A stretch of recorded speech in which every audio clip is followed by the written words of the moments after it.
It's okay. It's okay. Off your mind. It's okay. Off your mind. Chai!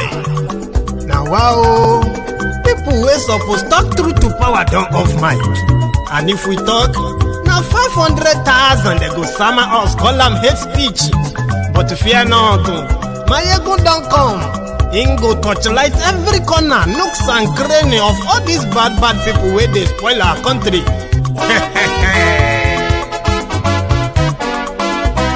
So my people make we laugh, oh, yo. My ego don't come, oh, yo. My people make we shout, oh, yo. My ego don't come, oh, yo. My ego don't come, man of the masses, oh, yo. My ego don't come, oh, yo. My ego politico, my ego don't come, oh, yo. This one not the off in mind, oh, my ego don't come, oh, yo. And in the touchlight every corner, oh, my ego don't come, oh, yo. Okay, some people be they holla say they want the power. Chai, them be promise us say we go get light and power. Nah. Them hustle sote they can't get the power. But now they know they do anything with the power. Every day, dollar just they get the higher power over naira. See them talk say make we off mind, but thank God say my ego don't come. So my people make you laugh, oh, yo. My ego don't come, oh, yo. My people make we shout, oh, yo. My ego don't come, oh, yo. My ego don't come, man of the masses, oh, yo.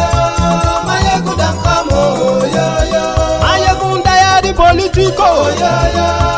My ego don't come, oh, yo. This one not the off in mind, oh, yo. My ego don't come, oh, yo. Person where they do even no one make person talk. Them say that my egun, that man too they talk. He too they talk. Say my egun diary, he they hot like pepper. But every day then they take money in bulk. Woman picking they the street they hawk. Still them talk say make we no talk. But thank God say my egun don't come. So my people make you laugh, oh, yo. My egun don't come, oh, yo. My people make you shout, oh, yo. My egun don't come, oh, yo.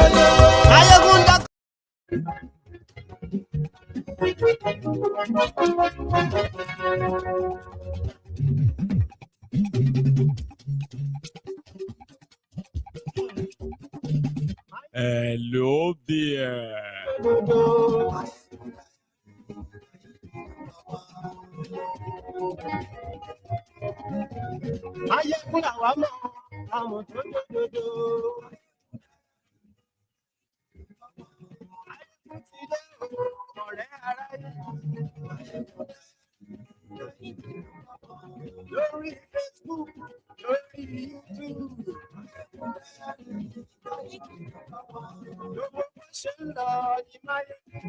Welcome back. Good morning to you, good afternoon to you, and good evening to you from wherever you are joining us. It is Mayegun Live. What did you say?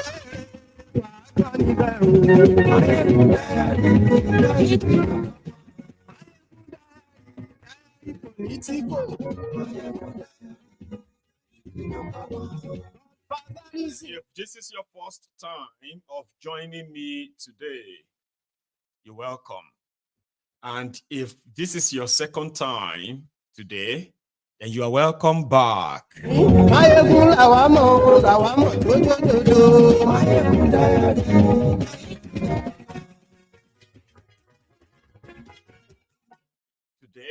I brought it to your notice or to our notice, the nocturnal meetings being called in what is called like the rallying together of the Northern Power Bloc to wrestle power from Tinubu in 2027.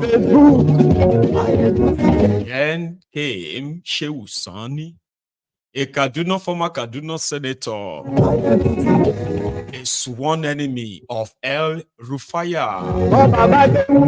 He came out to warn them Don't break Nigeria.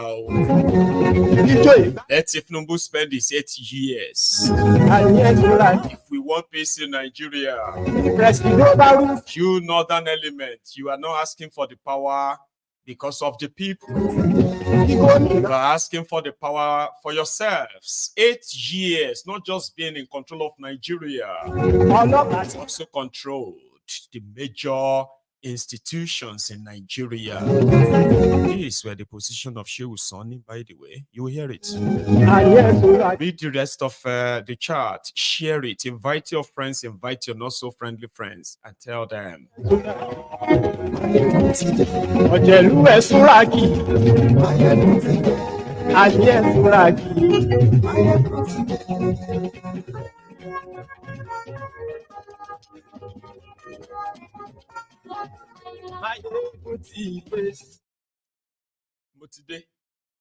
So thank you so much for joining me again. And tonight we are having what is called the People's Parliament. Now that is, if you have not really witnessed that before, well, if this is your first time, okay? So the People's Parliament is where the viewers, you, can actually come on, not just picking up your phone to call in and express your views. If you want to put face beside that name, that voice, People's Parliament is quite a good place for you, in which you too can be on this screen, right? Tell us what we don't know. And yeah, at that point, when we get to that stage, right, the link is right there in the comment, or the description rather. Use the link, set yourself up. The device you might want to use if you are joining us, right? That device can't be the same device you are using to watch this broadcast, okay? So you have to find another one. And mind you, I've got a very, very, good, powerful camera. You can put this on your TV and use your phone that you are using to type under the comments. So the moment that the parliament opens, then you just leave the comment section of the YouTube and just join us. The link is there. Set it up. When you are joining us, please don't join us from your bedroom. Don't join us where you have no clothing on because you are in your bed, you're about to sleep. Please don't. And please don't join us if you know that you're not going to put your camera on. Don't send the link at all. And for those of us who might be interested, right, I will repost the link in the comments. Use it if you want to. It's quite interesting. And I advise a lot of us who might want to be part of it to join early. Don't wait till it's about half an hour to go.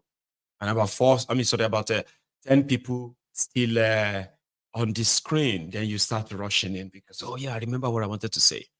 It's a tough one. And I always give, kudos to everybody that manages to come on the screen, when you know who you are dealing with, right? But the ritual is this, okay? I will get us into the entire program, okay? I'll tell you, give you some catch up. Interesting happenings, interesting stuff's happening in the contraption. Rejig your memory of some of them too, possibly. You would have something to share with us. So when you join us, you're going to have 5 minutes. And that 5 minutes is for you to tell us what you have to say. And what you want to say could be anything, right? But let's start with this. Nigeria is where we're going to start from this evening. Thank you so much for joining me once again. So let's get down to it. Okay. So the northern political rogues who have helped Bokwari to run Nigeria aground, the same northern political criminals that watched when Bokwari was releasing terrorists and jailing activists for questioning the destruction of Nigeria under this APC Egbekegbe. They kept quiet. These same northern criminals, APC, PDP, and the rest of them from northern Nigeria, who have been, who have been playing the, the front, the back, but, playing the back and forth in the sense that they play the defense for the terrorists. Then they act like they are concerned about the insecurity. You see all of that. Now they feel like the last 1 year, that some of them have been out of that power to them. Tinubu has failed them. And if what everybody is talking about across Nigeria now, it is an opportunity for the North, okay, to take the power back in 2027. And in fact, it is a thing. It is not a rumor. And that is why when Sheu Sani was asked in his words, listen before you judge him, okay? To him, let Tinubu spend his 8 years. And then let Tinubu restructure Nigeria. But it's practically, because it's out of the loop. For those of you who probably knows the relationship he has with El Rufaya, right? So he dropped something. Let's start from that. Well, Nigerian northern political class are part of the Nigeria's ruling political elite, but their own peculiar characteristics has to do with the fact that, for the fact that the North has been behind in a number of indices of development, there should have been a concerted effort in terms of bringing development to that part of the country. But look at what we are having now. In the last 8 years before the coming of this administration, in 2015 there was so much hope, there was so much belief and faith that the leadership that took over at that time will address these fundamental issues. But it was not. Today, the states in the Northwest are facing serious problems of banditry, kidnapping, and killings by all sorts of violent groups. In the Northeast, the Boko Haram, the ISIS, and other terrorist groups are still holding sway. Despite the fact that not only the North has been in power from 2015 to 2023, but major organs of government were headed by people from that region, and they have not actually used it for development. So now, to the fact that someone from the South has taken over, there appears to be an organized attempt for them to resurrect their power base and see how they can return to power. So power should be of use to the masses, to the telecoms in the North.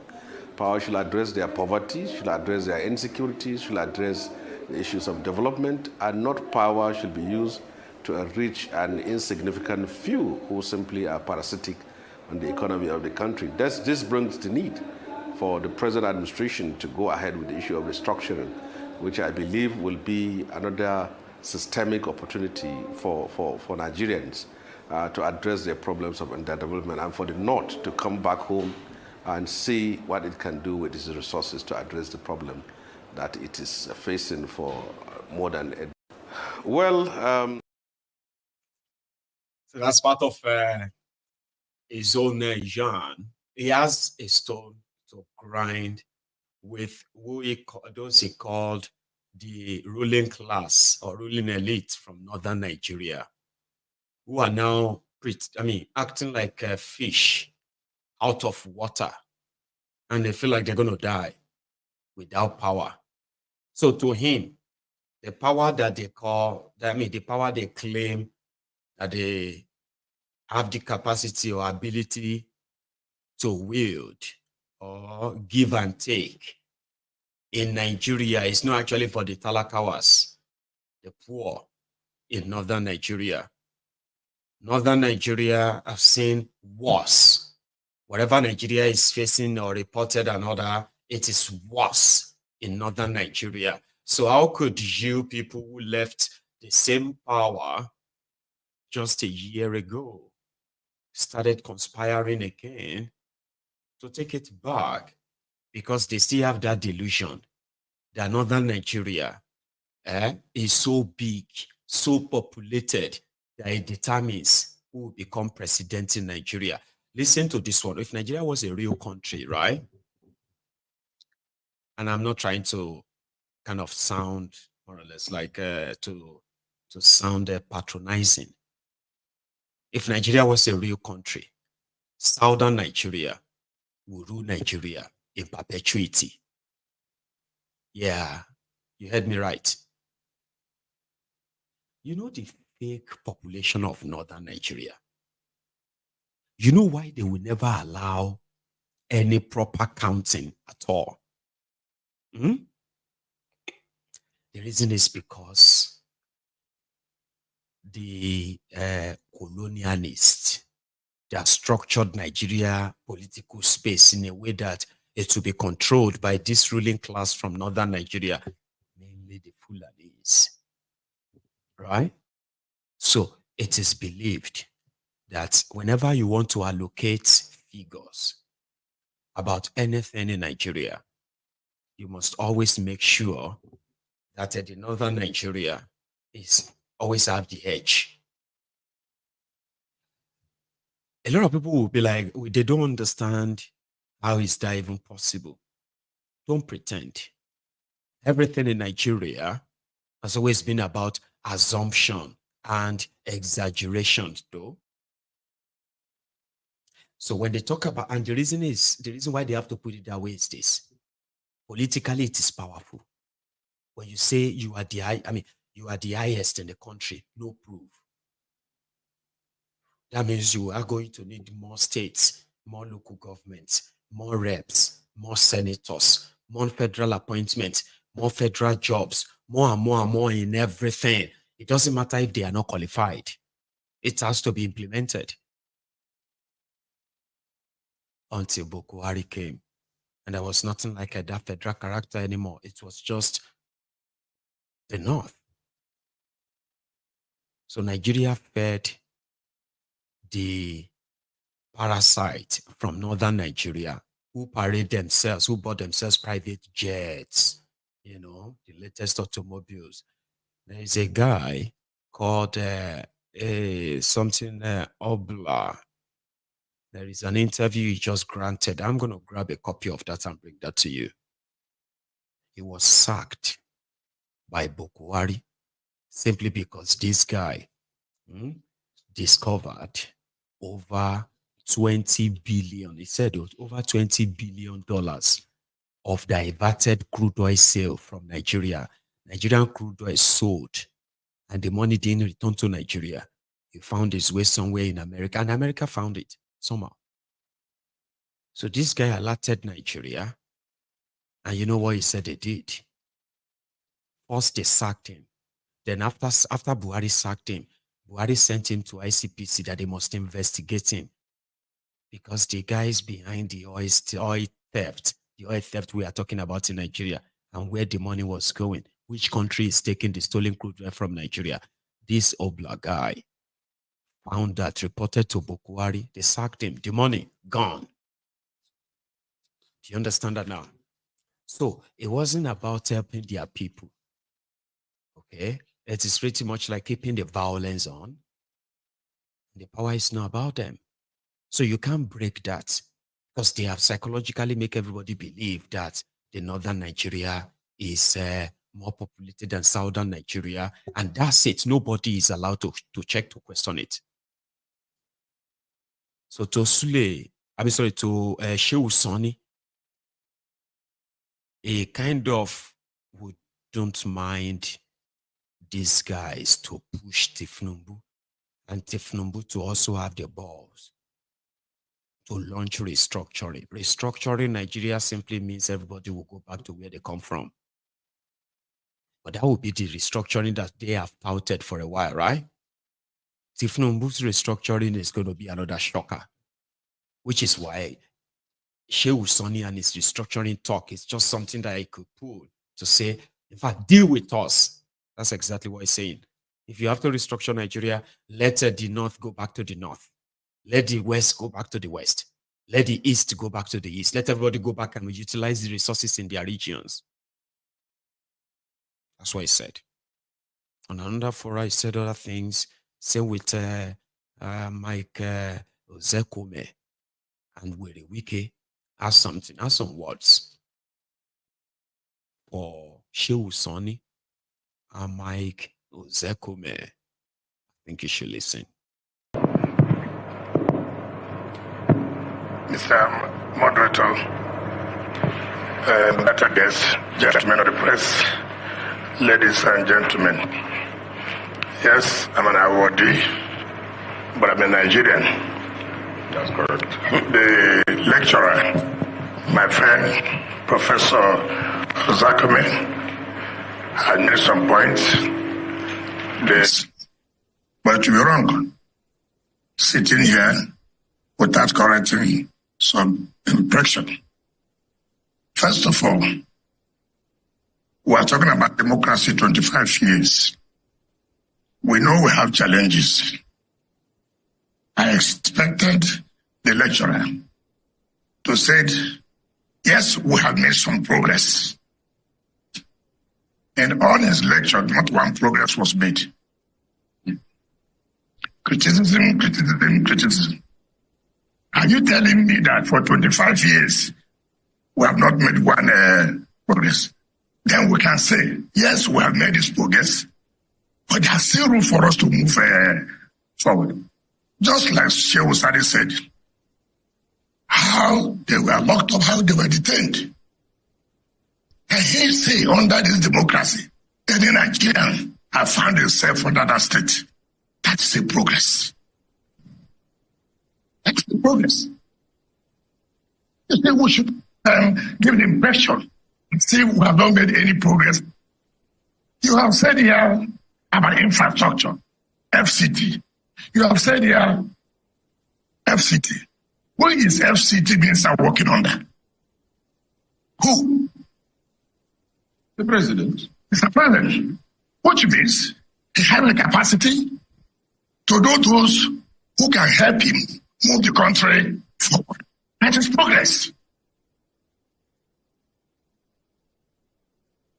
Mr. President knows that there's a problem. And that's why he said he need hope agenda. Why did he say he need hope agenda? He knows that Nigerians have lost hope. For the day that he must work hard to bring back that hope to Nigeria. So it is not as if, Mr. President, don't sit down, let people not deceive you that Nigerians are suffering. Who does not know that Nigerians are suffering? That is no longer a story. And we should not be we should distinguish between theory and real practice. You know, we like to come to the public and begin to talk. That's what Nigerians like. You like to clap hand. Mr. President has been making a lot of efforts. And you know where we are coming from. We don't expect within a short time, economy that was down, everything was, this country was broken, and then you expect within a short time, everything will be corrected. That is not correct. Thank you for saying that we have turned Abuja around, which means if Abuja can be well, it means other things will be well. Yes. So I felt I should contribute this and to say my brother friend, and that the main fact that you were active don't mean that you do well. No. That they did not allow you to be well. No. Activists have always failed. Activists have failed. We have seen activists that were given appointments, and yet they failed. When you were in Senate, how did we perform? What was our performance as senators? And you have said about taking elections, and as an activist, how many times have you rejected brief? Those who have rigged the election, you have always defended them. So it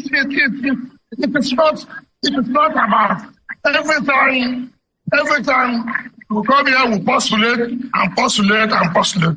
Thank you and God. Nuisance lele. Just so you are reminded. So what Wike was saying there was to shout at them that, no, we have made progress. There's been so much progress too. You sit down there, you said, criticize, no progress. That is why Tinubu brought renewed, but his own guys are not in the hall. They are the ones who always finish his sentences for him. And that is why the president brings him renewed hope. I love the last part he said. You, Ozekomeh, you come here every time you talk. Some of you, they've given you appointment before. Will not be the same. We know now. Now talk. You, Ozekomeh, you talk about people rigging election after 25 years of democracy. People with the rig election, no be you that they call. When they come to give you briefs to come and defend them, no be you. No be not the defenders when we rig elections. Then you come around and be postulating, speaking grammar, speaking this or that. I like that part. Some of you here have been senators. You, Sheu Sani, maybe you be senator. What did you achieve? Everybody's activist. I like that part too. But those are the charlatans in charge of Nigeria. That's very wicked style. Meanwhile, talking about the kind of people in charge of Nigeria, here is one level law. You know, if I kind of tell you how they always spend like triple or quadruple the cost of anything they are investing on, any project, and when it is time for them to suddenly say we can't manage it anymore, we are selling it off, they will sell it as a scraps. So here is a report. No report. It was actually a conversation around an investigation around the disappeared $1.2 million in the Ministry of Aviation. Fraudsters Festus Keyamo came out yesterday. When was that day I was telling you that we have the intelligence report too, that not only that the criminals who are sponsoring terrorists in Nigeria are mainly those in government, that these guys, they were sponsoring terrorism in order to chase people away from their communities, from their ancestral lands, in pursuit of precious mineral resources. Some of them illegally mined and then taken out of Nigeria in private planes, private jets. They have their own airfield, private airfields, right? Inside the forest. Some of them in the open field, open deserts, private airfields built by governors, senators. I'm talking about individuals building theirs because that's how they are smuggling things out. I didn't know about that of drug until fraudster Festus Keyamo came out today. Yeah, today. And he said, they've just discovered that some of these private jets owners in Nigeria, they have been using their private jets to smuggle, to traffic. Smuggle is when you hide something. This one is like loading the aircraft, loading private jets with mineral resources that they stole from Nigeria. And boom, out of Nigeria, turn off the transponder. The transponder is what would show the number of airplanes, aircrafts flying. We heard that report just about a week ago or so. Now, Festus Keyamo has come out to say they are using their private jet to smuggle cocaines, to traffic cocaines, to launder money. That means they load money inside private jets, fly it out of Nigeria to God knows where, hand it over to some money cleaners, give it to them, and they will then walk and then help them put the money in some shell companies outside Nigeria. They will collect allocations from their states. Festus Keyamo is telling us now that because of this, they have now set up their own Amotekun. You know that it was Dele Alakori that decided to leave the civil defense to recruit his own 1,500 forest rangers. And he called them those that were going to protect the Nigerians' not mining industry, but like those who are illegally mining things in Nigeria. So Dele Alakori, not the Nigerian army, not the Nigerian police, not special DSS force, not a special SWAT or SEAL, but Amotekun of Dele Alakori, Ministry of, what's that called again? Ministry of Mines. Festus Keyamo have also set up his own. AFSEC is called Aviation Security Committee at the Council at the crooks. Anyway, they want to go and look for those who are now using private jets to smuggle drugs in and out of Nigeria. He didn't mention any name. He didn't mention anything yet. But he just told us that, yeah. Now Nigeria is a narco state. So they are working with NDLEA. They are working with international community, this or that. But that same aviation ministry paid $4.8 million to procure 2 aircraft. One, what do you call it? 2 aircraft, which is, 2 choppers, I think.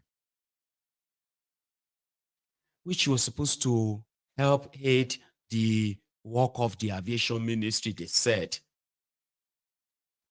Sorry, one second. But somehow, they just decided to sell the aircraft and they sold them as scraps. $1.2 million. Okay, from 4.8 million.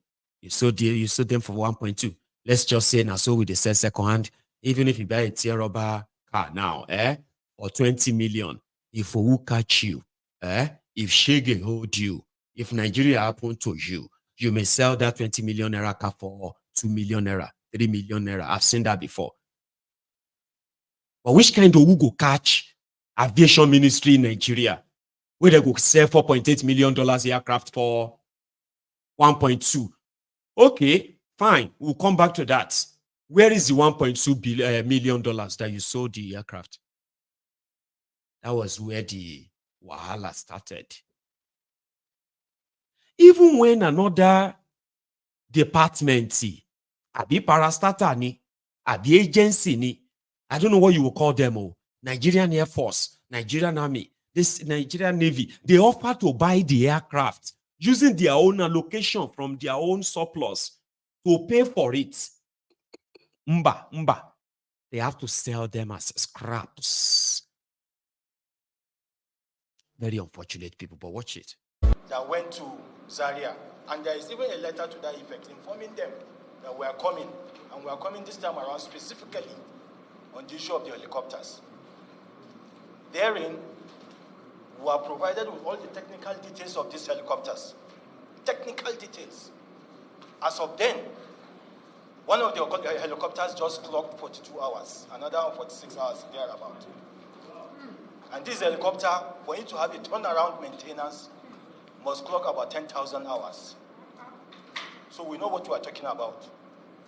I'm paying because as a result of this, a lot of people have died. Nigerians have died. Soldiers have died who were desirous of having those helicopters. And we even told them, they even provided to us the maintenance they've done thus far. One was about 500 and something thousand, another one was about 500 and something thousand. And we told them, okay, since this is a government property, and it's another government establishment that is interested, because the argument they were giving for auctioning it was because it was not being put into use. Now a government institution have come over to say, okay, we want it. Something as very important as that. No proof, not documented. They are just telling us that an auction took place, this. You can't even remember who the people, you can't even remember your own constituents. Federal Ministry of Aviation, you can't even remember who came. Something is wrong. As far Very as I'm wrong. concerned, most likely it was just a charade. You said the auction of the 2 helicopters was conducted successfully on the 24th of May for a sum of $1.2 million only. See attached evidence. Even though you did not put that here, but in your internal memo, you admitted that you collected $1.2 million for the helicopters. Can you see it? I don't know. Should they come and show you? No. You have seen it? Yes. So you concluded this transaction in May. You collected the dollars in May. The same May that they did advert in the newspaper. No, the auction was done in May. We are saying the same thing. Yes, but payments. You did your advert in May. Payments were not done in May. Your letter says payments. This is an internal memo from procurement seeking approval to pay commission. No, that's not Yes, what I'm saying. that is the memo that you are referring to. Yes. Yes. Seeking approval. That means before you can ask for approval to pay commission, that means payment must have been made. Yes. That's what I'm saying now. No, please. You have received the dollars. Let's look at this memo was dated 15th of June. That's after. Answer the question that I asked. Answer my question. Sorry, so, Honorable Chairman. Yes. As far as the document, the equivalent in Naira at the prevailing exchange rate were what was paid to the college accounts, which were remitted to CRF. So who collected the dollars? Dollars. So why did they say they sold it for $1.2 million? Because that is what it was auctioned for. $1.2 million. So payments at prevailing exchange rate. It is our decision that the Ministry of Aviation will take steps to recover those helicopters as soon as possible and report back to the House. But from here, because the head of quality assurance lied on oath right inside the chambers, and the auctioneer presented fake documents to us, the sergeant at arms shall take them to our police post. Their statements will be taken, and the investigation should start from there. I so rule.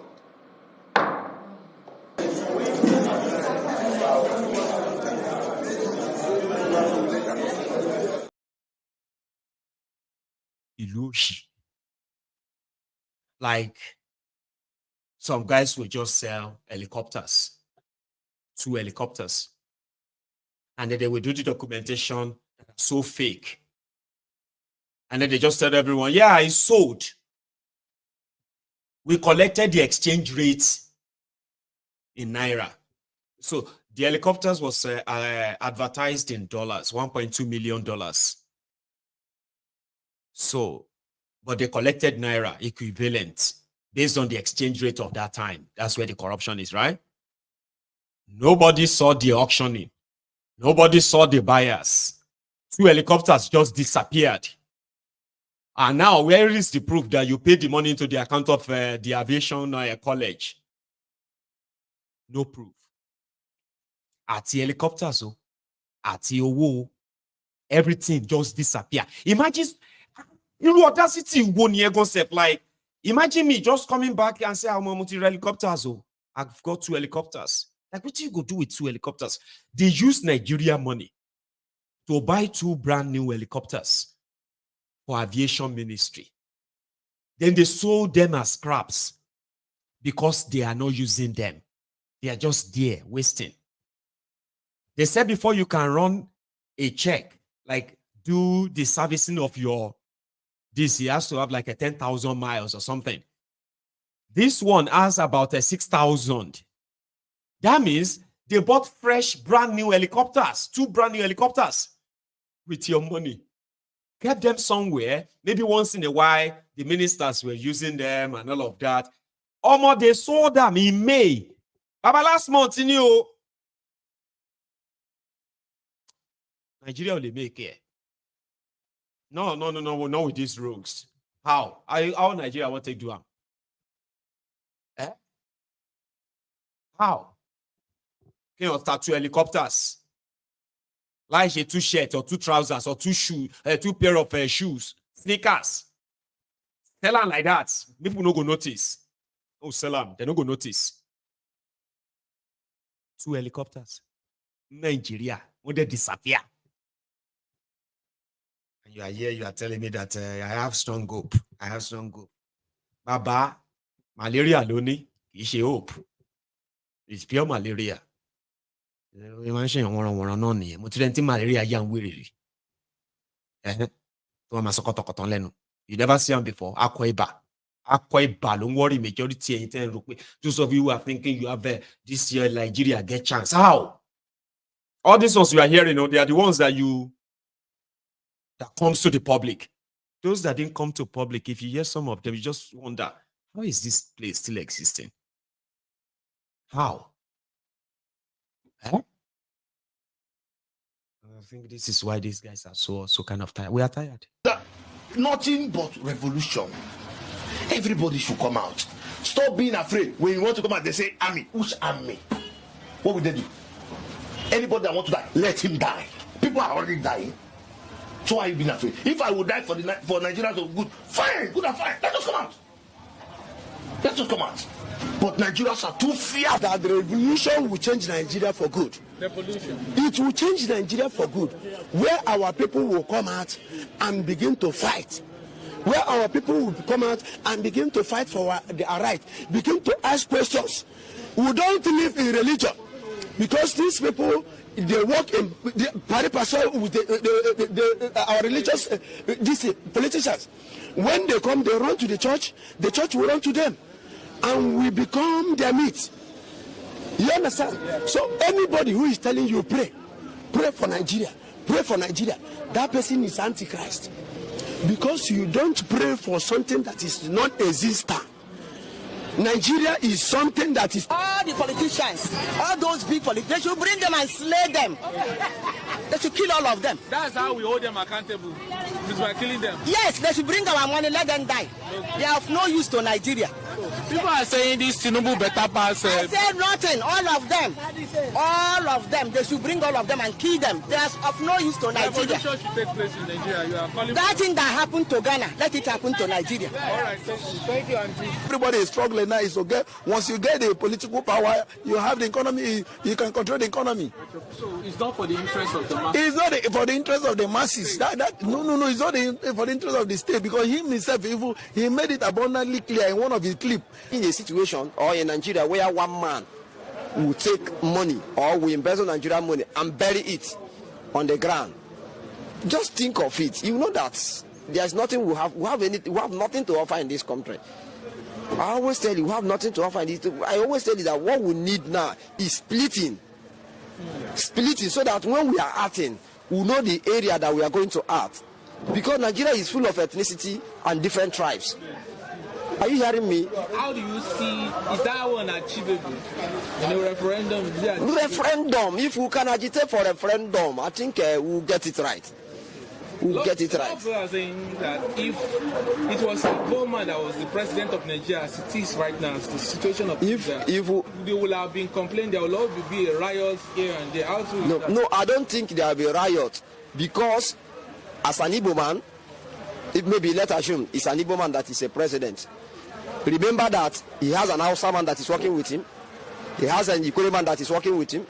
He has Delta man that is working. He has different tribes that are working with them. For their own interest. And they eat in one plate.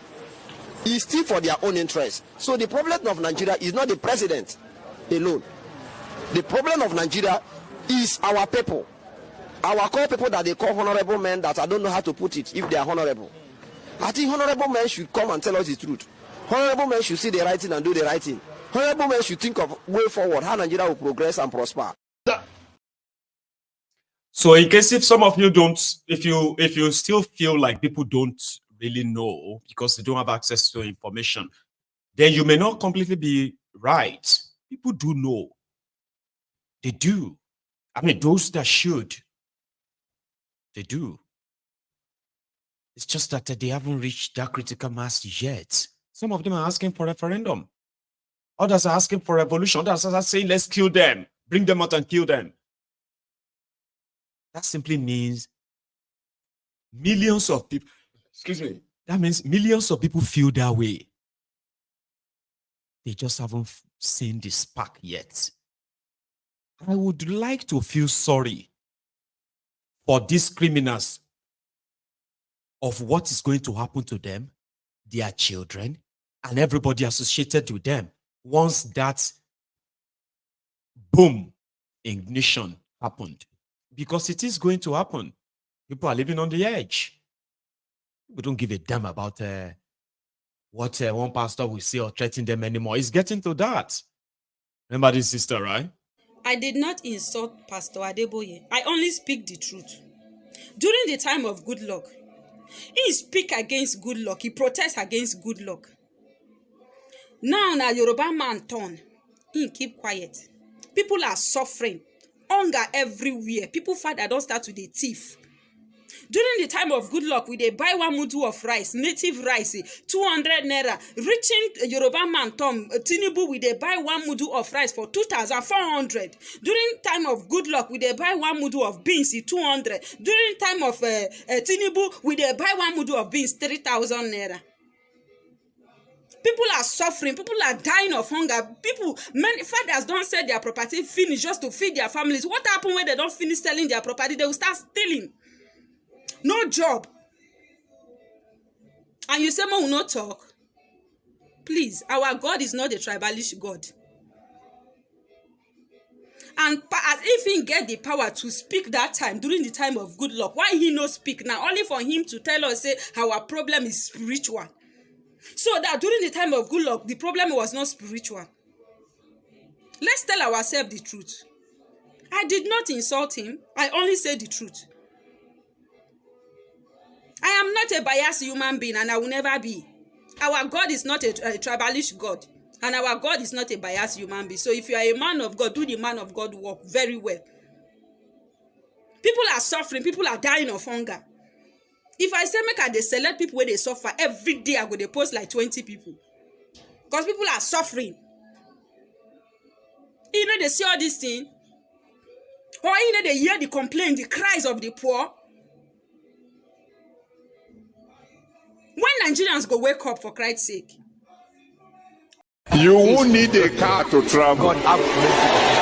You won't need an aeroplane to travel. You will just say, I want to go to London. And you'll be in London. Whether you believe it or not, the time is coming when you won't need. So my dear sister, don't worry. Just say amen. Yeah? So my time is rolling and rolling and rolling. Now I'm going to take you straight to, you said something about good luck, Jonathan. Now, the good luck, Jonathan's wife, Mama Peace, has a message for you. You all need to give Tinubu time. You all need to give Tinubu time. My dear husband, His Excellency Dr. Goodluck Ebele Jonathan, show a good example. As a peace lover, when as a sitting president, he willingly relinquished power without a fight. After losing the presidential election in 2015, Today, he is a reference point all over the world as a man who loves peace and pursues it in earnest. We must talk of peace. Where there is no peace, no development. Where there is no peace, nobody can live there. Please, please, please, I'm kneeling down for you. We need peace. I'm on the floor. We need peace. When we failed election, I was still with him. It's my husband. We were together. We were in the room when we were told, you have lost. I did not whisper to him that we must stay because we will share blood. Innocent people will die. And who will be the person we don't know? It might be you, it might be me, it might be my brother, it might be my sister. We don't need anybody to die. We are brothers and sisters. We are one country. Nobody. Shey, help us, oh, help us. There is God, oh. There is God, oh, God, oh, God, oh, God, oh, God, oh, God, oh, God, oh. God should descend, oh, today God will descend here. Nigerian women will not cry in vain. Nigerian women will not cry in vain. This thing will end today. My sisters, if your child lost, will you stay and keep quiet? Will you people stay and keep quiet? The president now is calling you, come, I want to help you. You don't want to appear. Will you agree? No. Now the first lady is calling you, come, I want to help you. Come to find your child, your missing child. Will you keep quiet? No. Child, there is God, oh. There is God, oh. The bloods we are sharing, there is God, oh. There is God, oh. There is God, oh. There is God, oh. There is God, oh. It's okay.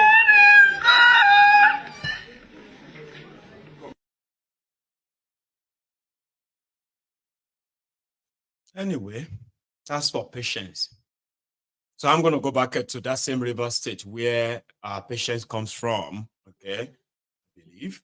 So patience said Jonathan, who brought in Wike, has now been dragged in the mud by Wike and many others that Wike now considers as enemies. That's not the point. Wike himself is now being dragged by his own godson, Kubara. The report is that the police are taking over the local government areas of Rivers State, not all of them. So these guys who got selected as caretaker chairman for Ikwere, yeah, where this guy, I don't know, CK, or what's that man's name? That guy that is always talking and bragging that he is still the chairman. They appointed somebody else as the caretaker there.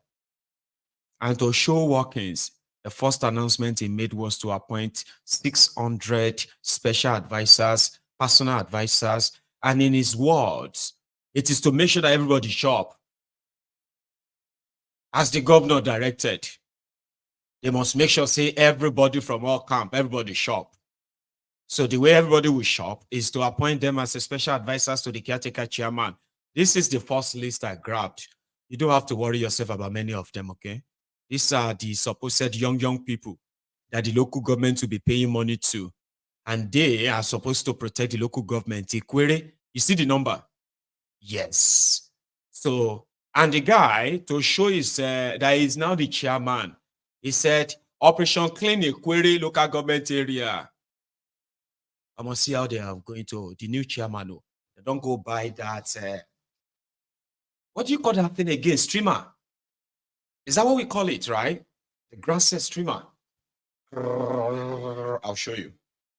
The new caretaker chairman showing workings. Is showing workings. Money. What would this to flag up operation keep the I said before, I managed to ensure that our environment is clean, so I just started this money and I don't all these are kind of the But it is popularly said that government alone cannot get this done, and it will need the people to buy into this initiative. How do you intend to ensure that people of Obiakpo buy into this Laundering initiative? Well, we're going to form. We're going to form a developmental committee that will cut across the 17 works. This committee will liaise with other community leaders on how to keep the government clean. We're also going to take this to all our markets. So that we will make sure that people are safe, so that people do the right thing and stop those who are not going to the unauthorized place, the local government, and ensure that anybody who does that will face the full weight of the law. All those who also partner with the Rivers State Local Emergency to also help them evacuate some refugees that the government. So our police men are sure to give us the support. Just starting and we're going to make progress. And finally, what's your advice to every resident of Obiakpo? Well, both the Indian and I want to assure them that our administration is for everybody and that they should keep to what our doing in our government. All right, thank you. Where you don't do for your house? I will come back to my house.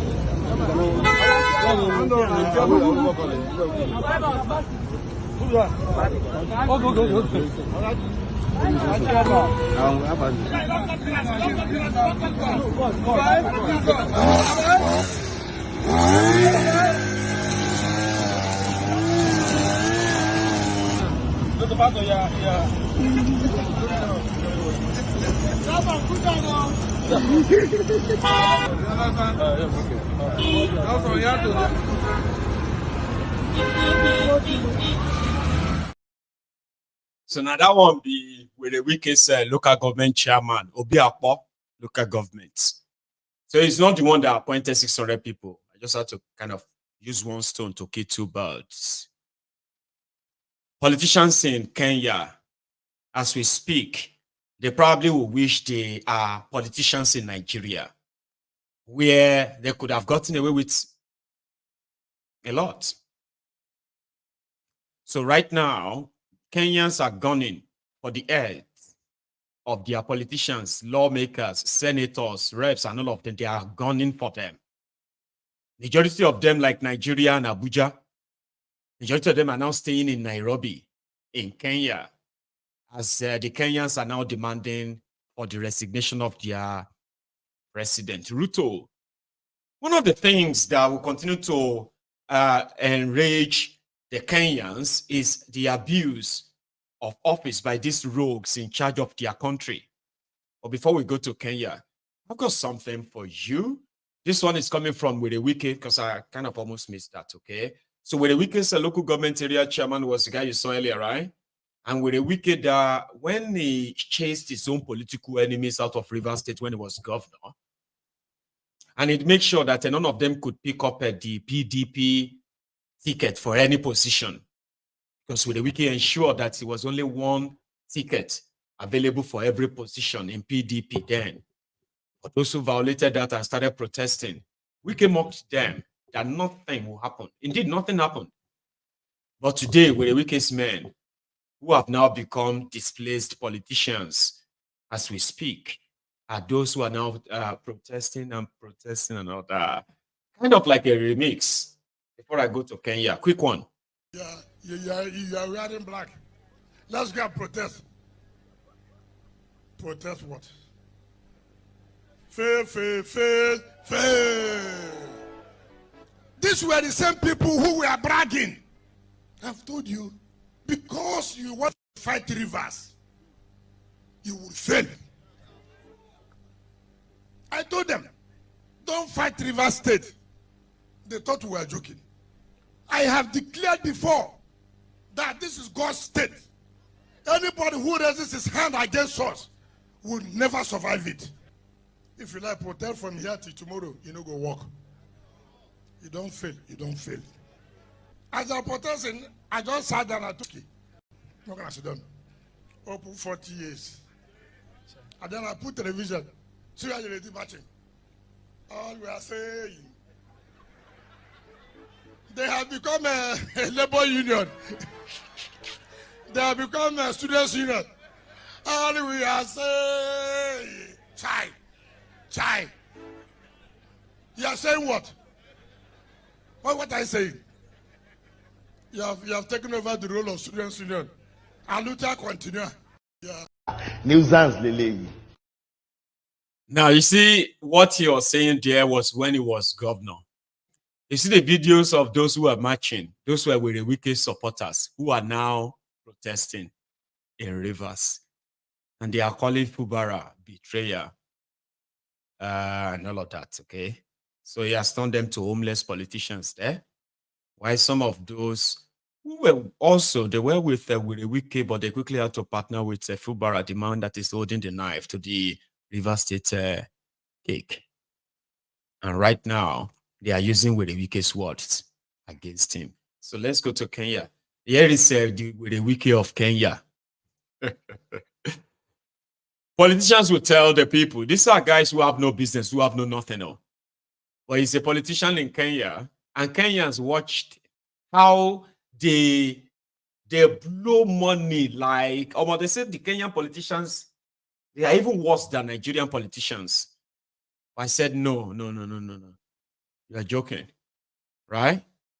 A Nigerian politician that is going somewhere to share money, number one, won't dress like this to show that he's rich. Then the kind of, stage is going to set and all that. He will tell you, now this one is going to be probably a local council chairman, but this is a national politician in Kenya using stolen money, embezzled money, corrupt money that they managed to squeeze out of the system, parading themselves as philanthropists, helping good causes, paying for school fees, paying scholarship, paying hospital bills, when the money they stole could have built hospitals, provide good health care, could have built schools, provide good education for them. They stole the money. Then they turned to good Samaritan. I will support this with 100,000. Hey, praise God. I'm a good man. This is a Kenyan politician.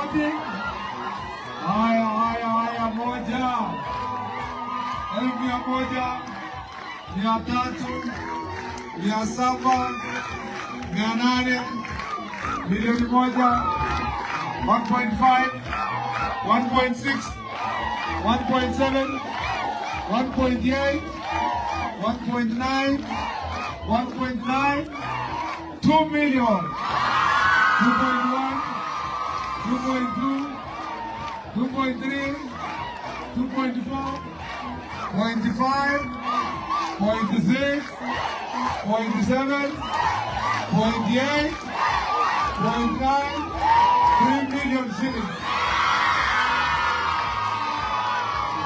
Good job. Mrs. Oscar. Mrs. Oscar Sudi amezindikisha bwana yake na 100,000 shillings. Na Mrs. Oscar Sudi haijatosha moja. Alafu Mrs. Oscar Sudi pia. Kawajiko waja. Mrs. Oscar Sudi pia ametoa 100,000 shillings. Pigeni makofi familia ya Oscar Sudi. Asanteni sana, Mungu awabariki. Thank you very much. The politician donated 3 million shillings. His two wives on stage donated 100,000 shillings each. Now, I want you to compare these figures 3 million shillings donated, or 3.2 million donated in that gathering. Stolen money. They always come out to tell you I'm a big businessman. No. It's because he's related, he's connected to Ruto. He's making his money from him. Do you know how much they said they're going to pay Kenyan police or Kenyan army that they sent to Haiti a month? 30,000 shillings for peace mission to Haiti, international mission. Kenyan government collecting, God knows how much they are collecting from the American government that's sponsoring it. Kenyan government will pay each policeman or each soldier that follow them $160. 30,000 shillings. Or is that $260? $260. And a politician who does nothing. Just a politician who is, they have the access to the money. They could give them this contract, they give them that, they have had this money, they have had that money. Then they go to churches. They go to gatherings. Give them 10 million, 5 million, 20 million, this million, that million. So when people rejected them and they came out, they killed over 150 protesters in Kenya. And right now, from among what happened today, this grandmother asking for her grandson, Ruto must produce my grandson. They killed her grandson. Or her grandson has gone missing since Ruto's army and police invaded Githurai. I think it's called the Githurai. There's an area like that where massacre actually took place. And bodies taken away. Like in Nigeria. Like Lekki Toll Gate, like it was in Aba, like it was in Obigbo. I don't know if many of you actually knows that the reason why you are watching this Kenya stuff now is this. It wasn't just Boko Haram that killed people during NSAS. Where Wike killed more than 300 people because of NSAS in Rivers State alone. Where Wike orchestrated the mass kidnapping of women from Obigbo in Rivers State, where they took them out of Rivers State for over a year, where they were being raped, assaulted in Suleja prison, Niger State. I don't know how many of you will remember the death or the Obigbo massacre. We called it massacre. Some said they killed over 1,000 people. You know what they did? Where the Wike declared curfew, right? He declared curfew in that local government area. Then they brought in soldiers with an order that these were the IPOB people, Nnamdi Kanu's people, and they must level the place. Imagine you being in your house because of curfew. You can't go out. You can't go out to buy food. You can't go out to buy any supply. Now, inside that house, you got smoked in your house. And the media was total blackout. Blackout. Some of you are watching me right now like, really? Did that happen? Over 300 people were slaughtered. Most of them, women, children. They were dumping people's body in a river. Yes, but we all remember Lekki, we all remember everywhere. So when this that happened in Kenya, it has so much similarity. The killings and the attack and the shooting didn't just happen in Nairobi. It left the city, the country's capital, to Mombasa, to Githurai, to so many other, provinces, what do you call them? Counties. It was a bloodbath. But you see this grandmother? She won't keep quiet until her grandson is found.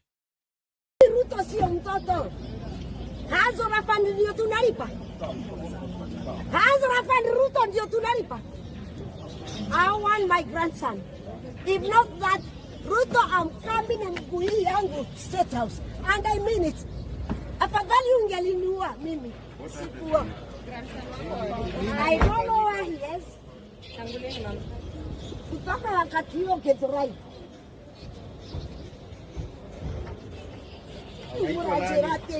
Murajerati abatutia kwa batia.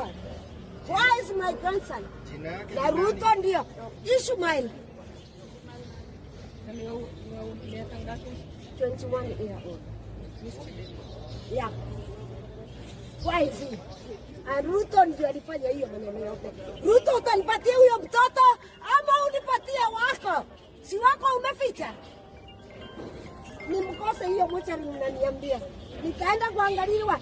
Wai Ruto rupinya wana. Togerie na shigana. 15 tena ya kutumalizia watoto. Ruto, uko na adabu. Shame on you 100 times. Anaitwa nani huyo mtoto? Ishmael. Kamau. Ishmael. Ruto nipatie mtoto wangu. Ruto, nimekuambia unipatie mtoto wangu. Sina mchezo. Ninakuja State House mguu. Na utanipatia huyo mtoto. Unipiga risasi mara 20. I might not die. Seeking for my grandson. Utatoa wako wanakura. Wetu wanahangaika. Let me tell the truth. Wake wanakura. Wetu wanahangaika. You could not have imagined. Kutoa ati amri. Are you chosen or you chose you? Shame on you 100 times. I want my grandson. And I need that boy. Wewe ndio utakuwa kwangu wewe. Utakuwa ukinipatia chakula. Ama ulipe hiyo shule. You have to pay.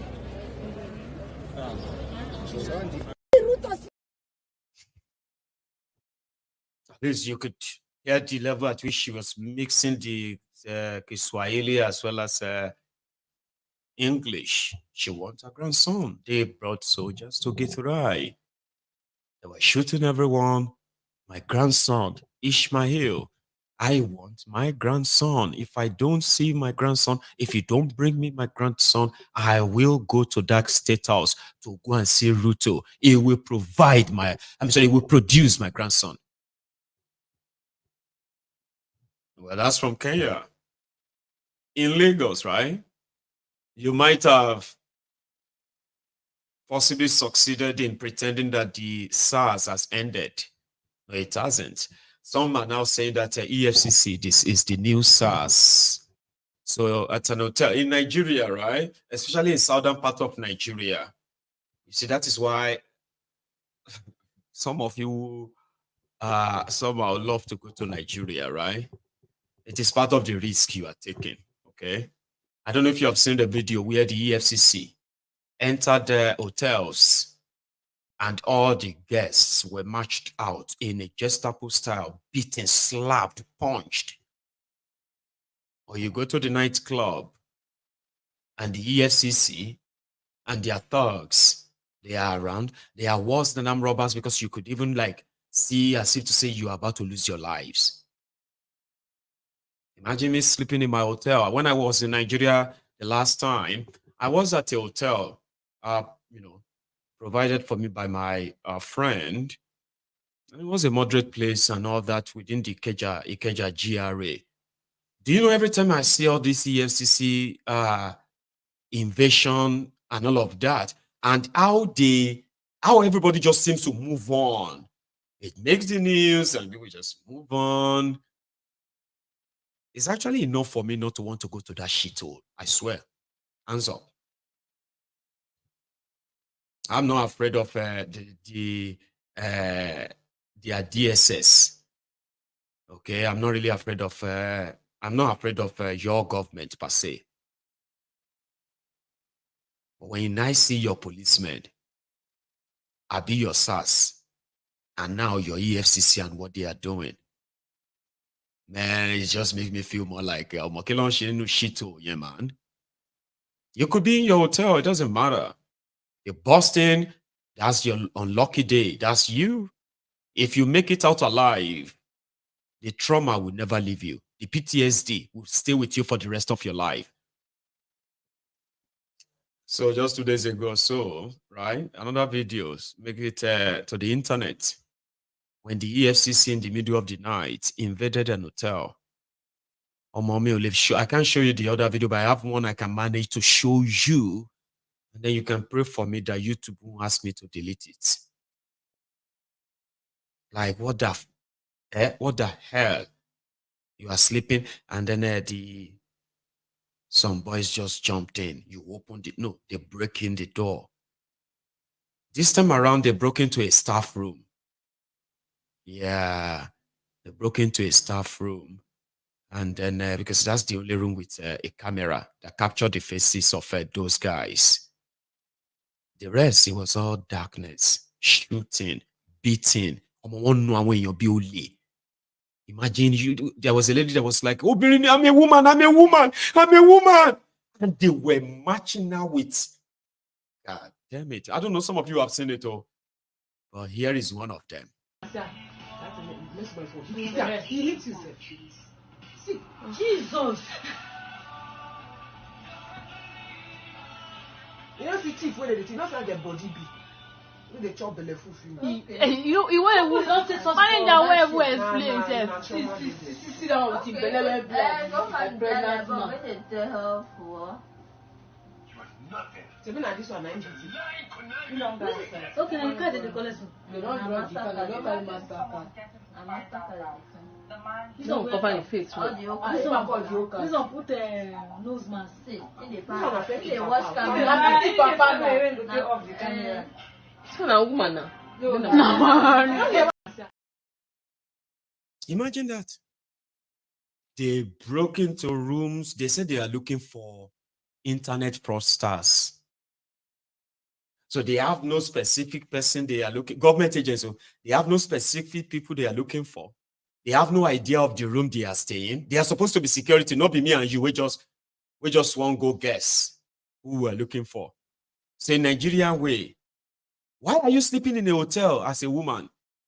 Don't you have a husband? It is only a very wayward woman that sleeps in a hotel. Oh, yeah, come out.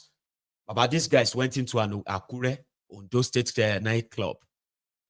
So they brought out all of the people inside the club, beat them like they are thieves. And guess what? The girls, they stripped the girls naked. True story, right? Outside the club, they stripped all the girls naked. With all their bomb and everything now, right? They now told them to lie on the road, like that, on the pavement. They now poured them water, like that. They started splashing them. I can't show you the video, and I can't show you the picture as well. I saw both. And all I could just ask myself was like, God damn it, man. Could this actually be the things that, when I was living in Nigeria, could this be the things that I probably see too? And I kind of always pray to God, hey, may it not be my portion. But I never really saw it as this horrible. I mean, the way they treat you, the way they beat you up, the way they do all this, right? EFCC, Economic and Financial Crimes Commission.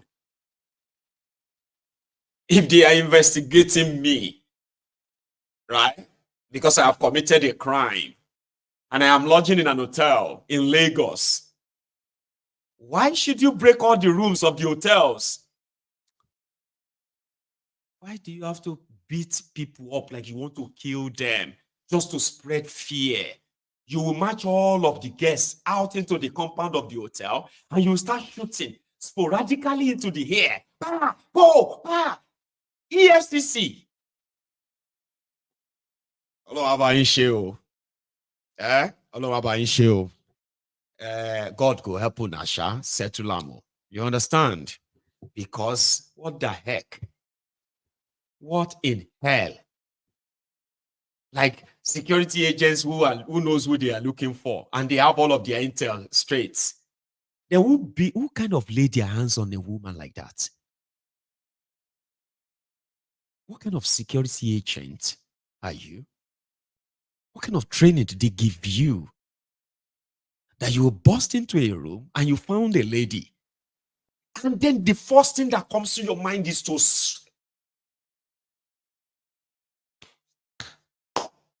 hear. I'll leave it at that. I'll not use all of our time. So we are going to start the People's Parliament now. Okay. And the way that works, or should we just leave People's Parliament out of it and I'll just give you more gist, then I'll take course? What do you think? People's Parliament, or I should just finish a few other stuff I have here, more gist, and then take course. I'm so sorry. I always kind of ask all those questions when we already have a deal. So we already have a deal, and that deal is that we're having the People's Parliament. Okay. So I will try to copy the link. If you don't have it already, I'll copy the link and I will put it in the comment section for those innocent to be. Okay, hang on. Say if I have to give you more gist, right? Like it's not gist per se, it's like an update. I have them loaded here, but time won't let me kind of use all of them. I still have like maybe 2 or so. We can just, I'll just leave it on and then see, people don't want any distraction. Okay, so that means we are not having the People's Parliament now. So it's just going to have to be phone calls. Yeah, you cool with that? Okay. So what we're going to do now is that now that's the EFCC part. Okay. So to me, I believe that the EFCC is your new SARS. And the new SARS simply means that the brutality continues. And these are the kind of people that will shoot at you.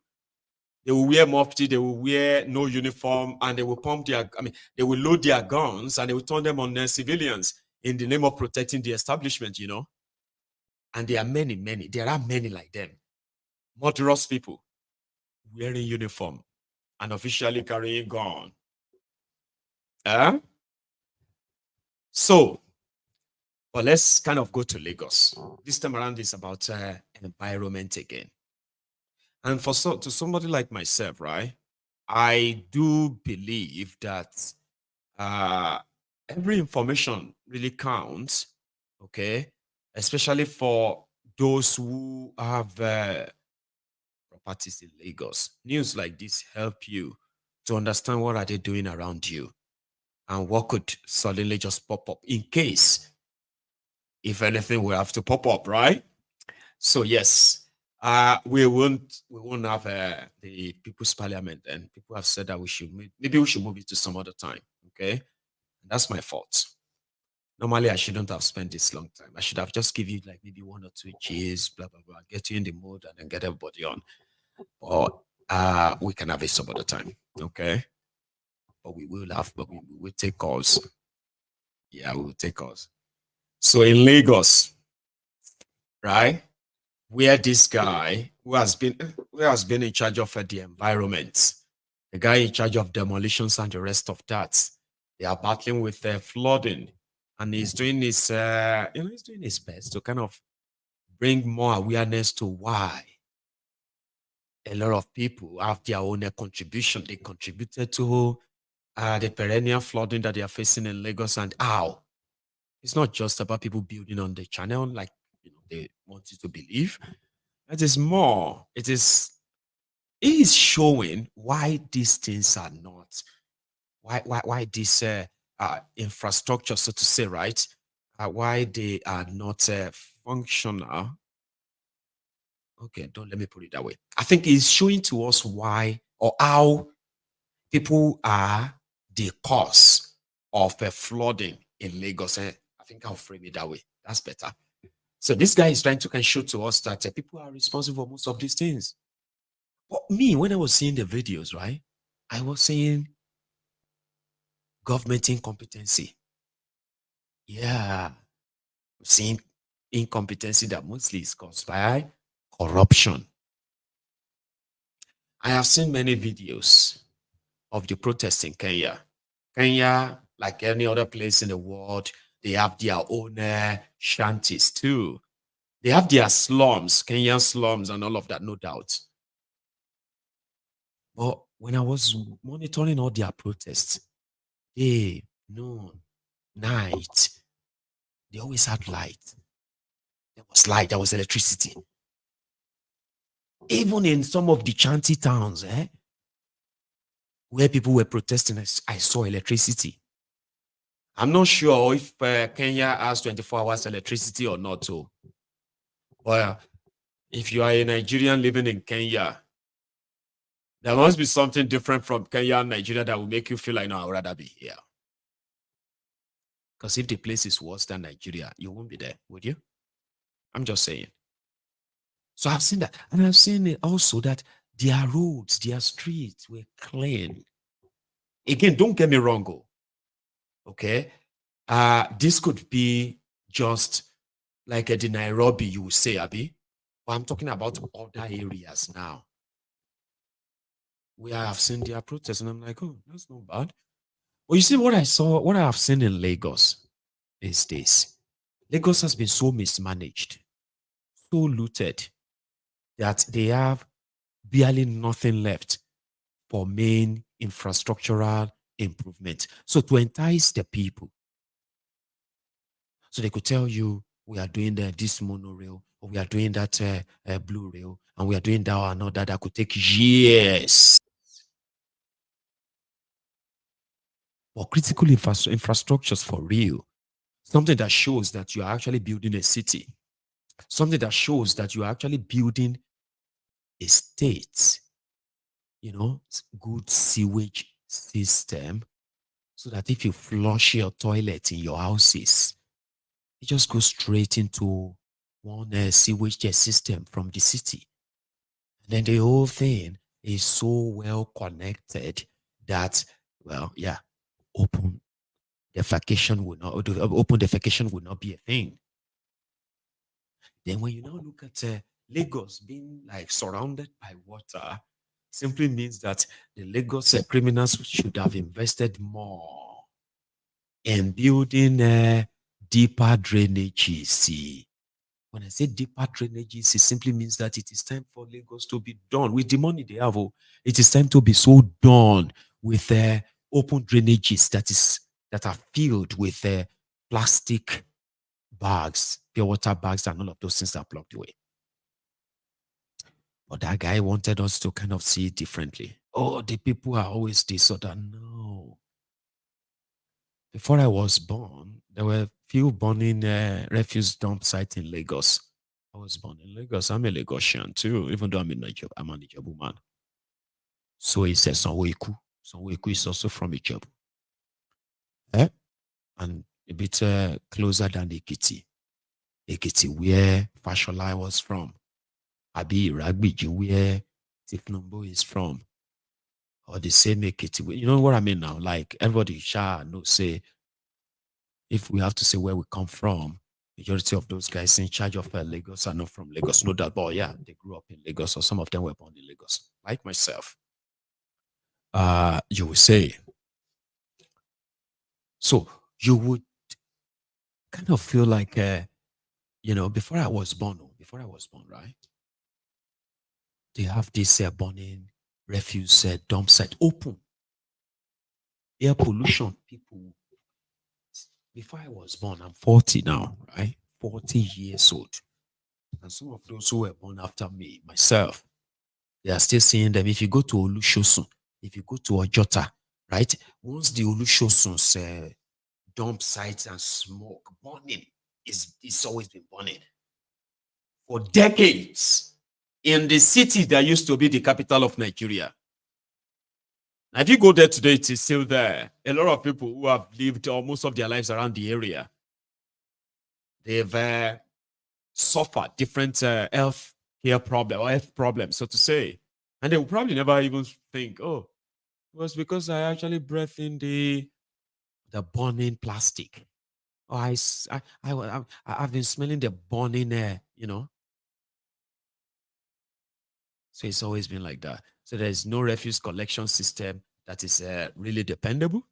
The amount of waste that Lagos produces in a single day, and the amount of charges they charge them to dispose those waste, and even some of their proposed turning waste to wealth in a way and all of that stuff, right? They still couldn't really keep Lagos clean, not even 5% of it. because there is no real will. Nothing. Okay? So when it rains, all of the uncollected refuse and all that, building all of their sewage system, well, poorly constructed one anyway, and then everywhere is flooded. So this guy wants to show us why this continues to happen and how people are contributed to that, not our government. For me, I want you to pay attention to the area. That's what I want you to see. Okay? They will show you things, but I want you to pay attention to the area. And you tell me if you can cite any government, kind of any government presence, okay, that you can see, oh, look at that beautifully constructed culvert, or beautifully constructed drainages, or beautifully connected or constructed canals built by the government. None. Watch this.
Don't forget that what we are looking at is the level of lagoon. Of course, level of lagoon. But don't forget to pay end of this lake.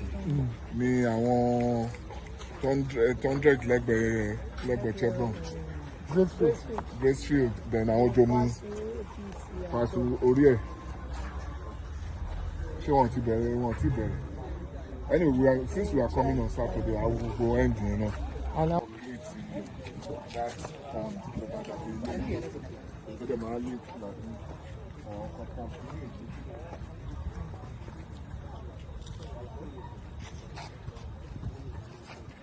Almost 1 kilometer. So we now raise our raise the drain is okay, and gravity.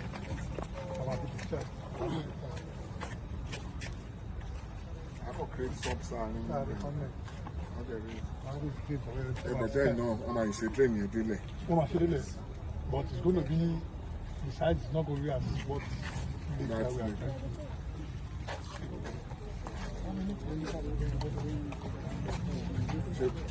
Is about 3 kilometers. So the lagoon is about 1 kilometer. They are now, reclamation. But they are still going another 1 kilometer.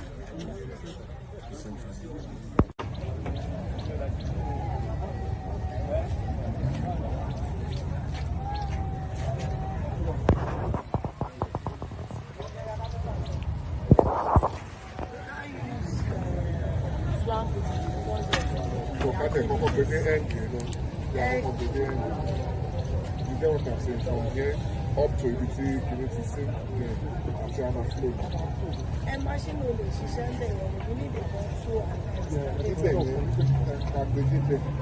I think I just point to my shoes.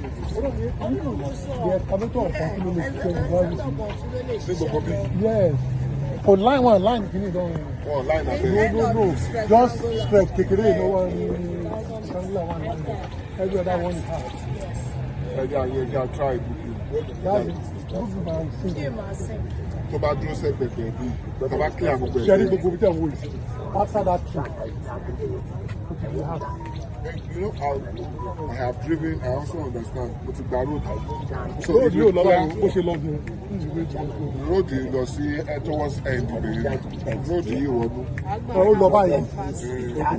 So if we clear this edge, about clear the bay, we should be able to.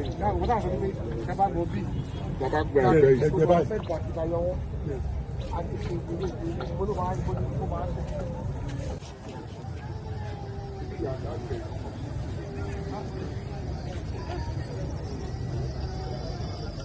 was there. I moved down from here down to the extreme end. The problem from here down to the extreme end with the boats. The problem is not from here alone. The place where they have very junction to that conservation, that is where the water blocks. So that place needs to use. Okay, we've said about it this morning concerning conservation. They never the people with this. So it's not here. This place is free. But that's the major place. They still need to that place is the major place. People that are saying here, they are trying something. Badly behaved, but we need the authority. And we understand the coastal road is also coming this way. We don't know about that. So, and I clear all the sites. Everything else. I was there yesterday. Want to get here? I move inside there. I move inside there yesterday. Okay, no problem.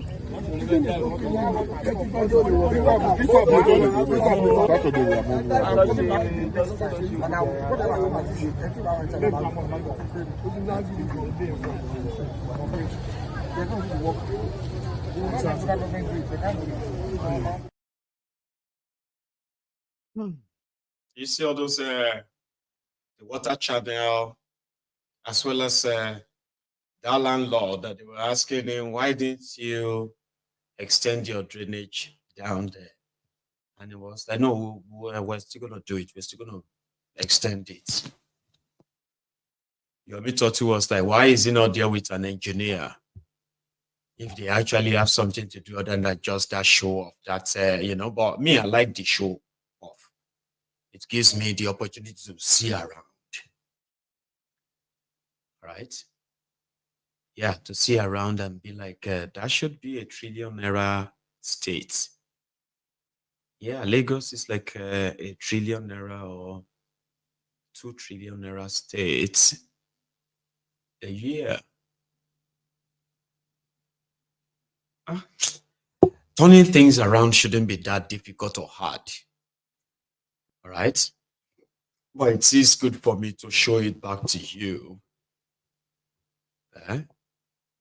Their lies. Like, oh yeah, they told you this is, oh, we are this or that now. When we have a chance of looking at it, we're like, no, you are not what you said you are. No, you are not.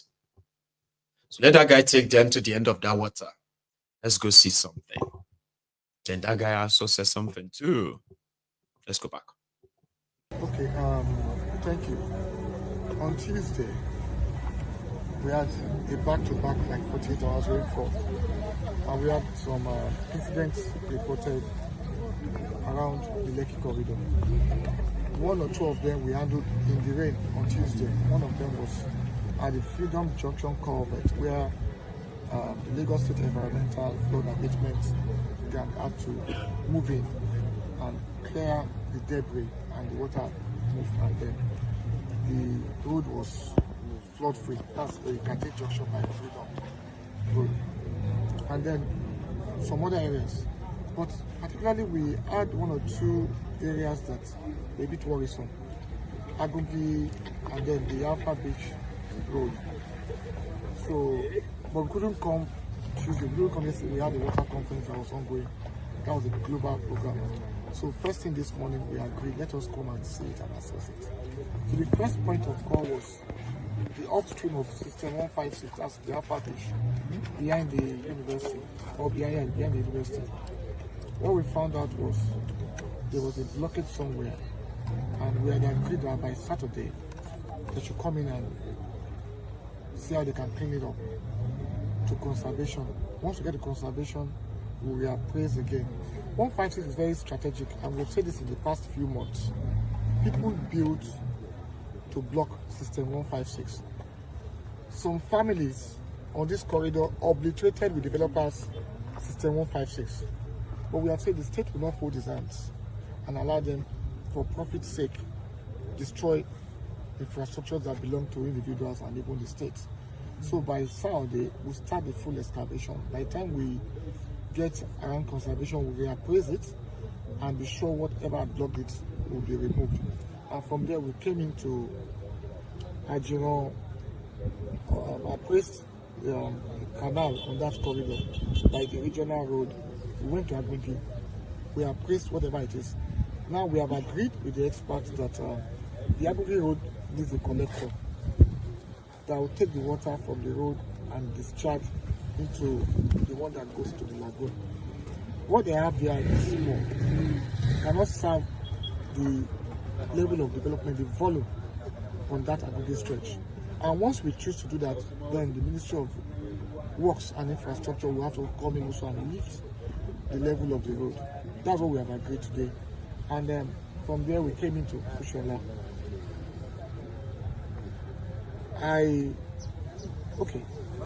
10 years ago, where we standing was a lagoon. So we had a collector from the junction that terminated there by the edge of the lagoon discharging. But there was an approval by the state government to extend this, and then they've done this. So the water volume, the gravity of the water cannot move into the lagoon. So that's why we have this challenges here, and then we appraised it. So we're going to have a meeting now and if we find the solution to solve this problem on Kushola. Yes, that we are hearing. Agungi was a wetland. That's the truth be told. Agungi was a wetland. Reclamations were carried out. So what we have to do is give them infrastructure that would drain the Agungi road, and they must also take responsibility. We were here last year with the team when we said we served notices that they should remove some contraventions. We had removed them. We shall continue that enforcement now. We shall wrap it up, remove those things on the right of way. Look at the Agungi road. People built store on the drainage system. That's all right. We've heard you, Mr. Environmental Commissioner. So if you are from Lagos and from those areas, you probably should be used, you should be used to some of what he's saying. And then, you might need as well to begin to consider relocating. Okay? Because the next video you're going to see from that part could be your properties up. Yeah, you will be blamed. You'll have to pay.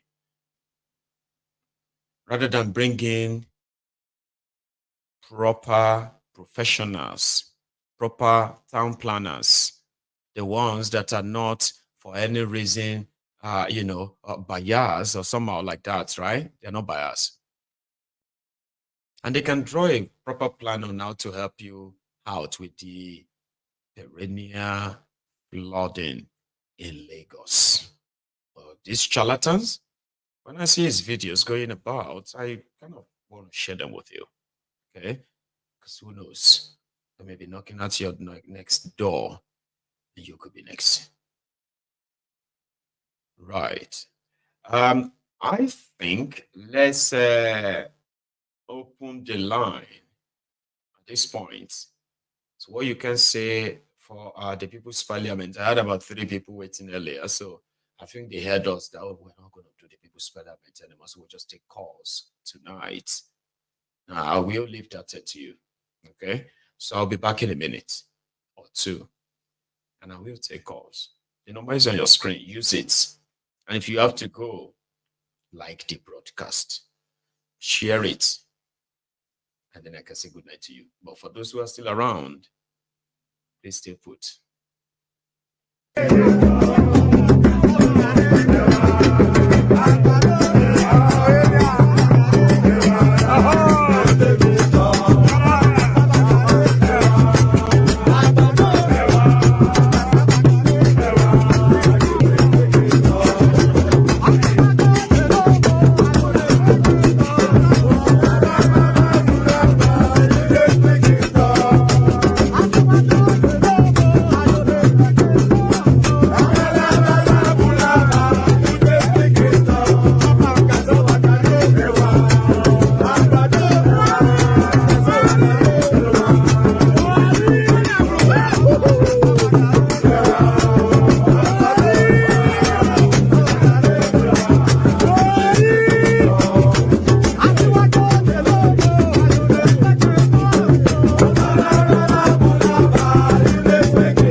Àtisebo, àtisete, àtisete, àti ń parọ́ tipẹ́, àtisete, òtítọ́ òdìmú òdodo òsì mọ́, àtisete, òtítete, kágbẹ́dẹ fálárì, àtisete, kágbẹ́bí fálárì, àtisete, adájọ́ ń parọ́ torí owó, àtisete, àtisete, òtìlú ń parọ́ nítorí ipò, àtisete, àtisete, èdò gbówó mìíràn, àtisete, àtisete, ètìsete, àtisete, tìjàǹgì aráàlú, àtisete. Àtisebo, àtisete, àtisete. Hello there. Hello, Mr. Maigun. Good evening. I'm calling from Leeds. Hold up. Say that again. Order from Leeds. Is that you? Yes, yes, yes. How are you this evening, sir? I couldn't finish listening to the afternoon sermon, so I then listened this one. So I thought, okay, I need to give you a call. Yesterday, for some reason, I was like expecting that you're gonna be online, but nothing. Yeah, I just came up. I'm so exhausted, and I'm like, So sorry. You can see how addicted some of us have become to this program. Yeah. So well, let me dive into it. What where you see this Sehu Keyamo talking about missing fund, Wike talking about that people are them in between them, that they are saying that nothing is happening, but don't you know that something is actually happening, especially in FCT? Yes. FCT is a very little fraction of Nigeria. So I wonder what he meant. Is it because of the road that they named after Wole Soyinka, the recent road that they did, and then the placard of Tinubu, the biggest canvas that they did? Is that the change they are talking about? Including the 21 million vice presidential house as well. Is that what they are talking about? Because, because the thing about these people is that they talk, but in a very, they don't, their speech has a lot of meaning. It has it's unambiguous kind of way of talking, where you don't really know where they're going with it, but they're just talking just to make people, gaslight some people that look. That's why they say you are saying politicians are all talks. No real action. yes. But you see where he said some of you, they will claim to be activists. They will give you appointment. You still flopped. He said that to the face of these guys, and he was right. It's like saying, no, all of you are so easy to condemn us, criticize us. Criticize us and all of that. But you are not different from us. You're just making yourself look like you are different, right? Trying to give advice, blah, blah, blah, blah, blah. Well, he's partially right. Wale Soyinka was given an appointment, which was at the Federal Road Safety Corps, FRSC, remember? He flopped. Yes. And the same thing happened to this our man from Mayflower, Sheu Sani, remember? So Sheu Sani was a critic. So they made him the chairman of the People's Bank. They put thieves under him. And within 2 years, Sheu Sani couldn't understand how hundreds of millions of naira disappeared in the bank. And Babangida said, "Oh, my share one, Baba. Can you use Tabi talk?" So the point here I'm making is that he himself is pretty much like, some of you are pontificating. You are better. You have idea. But no better pastors. Mine is just, maybe they just break the entire thing. And we can do away with all these rules, man. Yeah, especially because you see, there's none of these people are patriotic, because you can see it out of from the infrastructure in Nigeria. You see, because if these people are truly patriotic, I mean, things would have been done differently. You won't be using a money that's meant to build or to renovate 5 schools to buy one jeep for one lawmaker, right? At this point in time, Nigerian lawmakers shouldn't be using. They should be using a refurbished Grade 1 Tokumbo car imported from somewhere, especially to buy a better one. Yes, specially made for this is for another third world country, but has to be refurbished in a very moderate price, because at least they will understand that this is Nigeria. But because these people, they just want to be seen as, yes, I'm seen as senator, so I need to live like one. Yes. And then the senators in other countries and developed countries like in America, they are not using their own personal money, to pay for medical checkup or whatever. Everything is handed, is handled by the state, and that's why we say here in the developed countries, a one day old baby has the same equal right as the prime minister in this country, right? But there in Nigeria, in fact, is the last. They don't value man's life. They don't value people's life. So how would you value people's knowledge? Because now we have, how many engineers really can say that, oh, I'm an engineer in Nigeria, that really can prove himself? They say, oh yes, I'm an engineer. Yes, I can build a bridge, a first-class bridge, and this. But we rather pay the hard-earned dollar that belongs to everybody for one Chinese or for one American or Germans, which half of that, millions of dollars will be siphoned to their own accounts, and then parts of that dollar paid to them, and then they won't even finish the job. So we are, Nigeria is suffering from a lot of things. So these governments, the government that are there now, they are only there to lie. Their only one and only job to do there is to create something. Say, money is missing, this and that. Somebody, they bought a helicopter, then they sold it in scrap or whatever. It is just to divert people's attention, just to confuse people, just to make Tinubu look as if he is fighting corruption or whatever.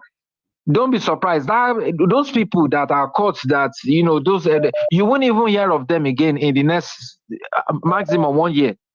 That's a long time. They will be, When they will be gone. did you hear about Omo Better Edu? Exactly. So nothing is going. It's just a distraction, my brother.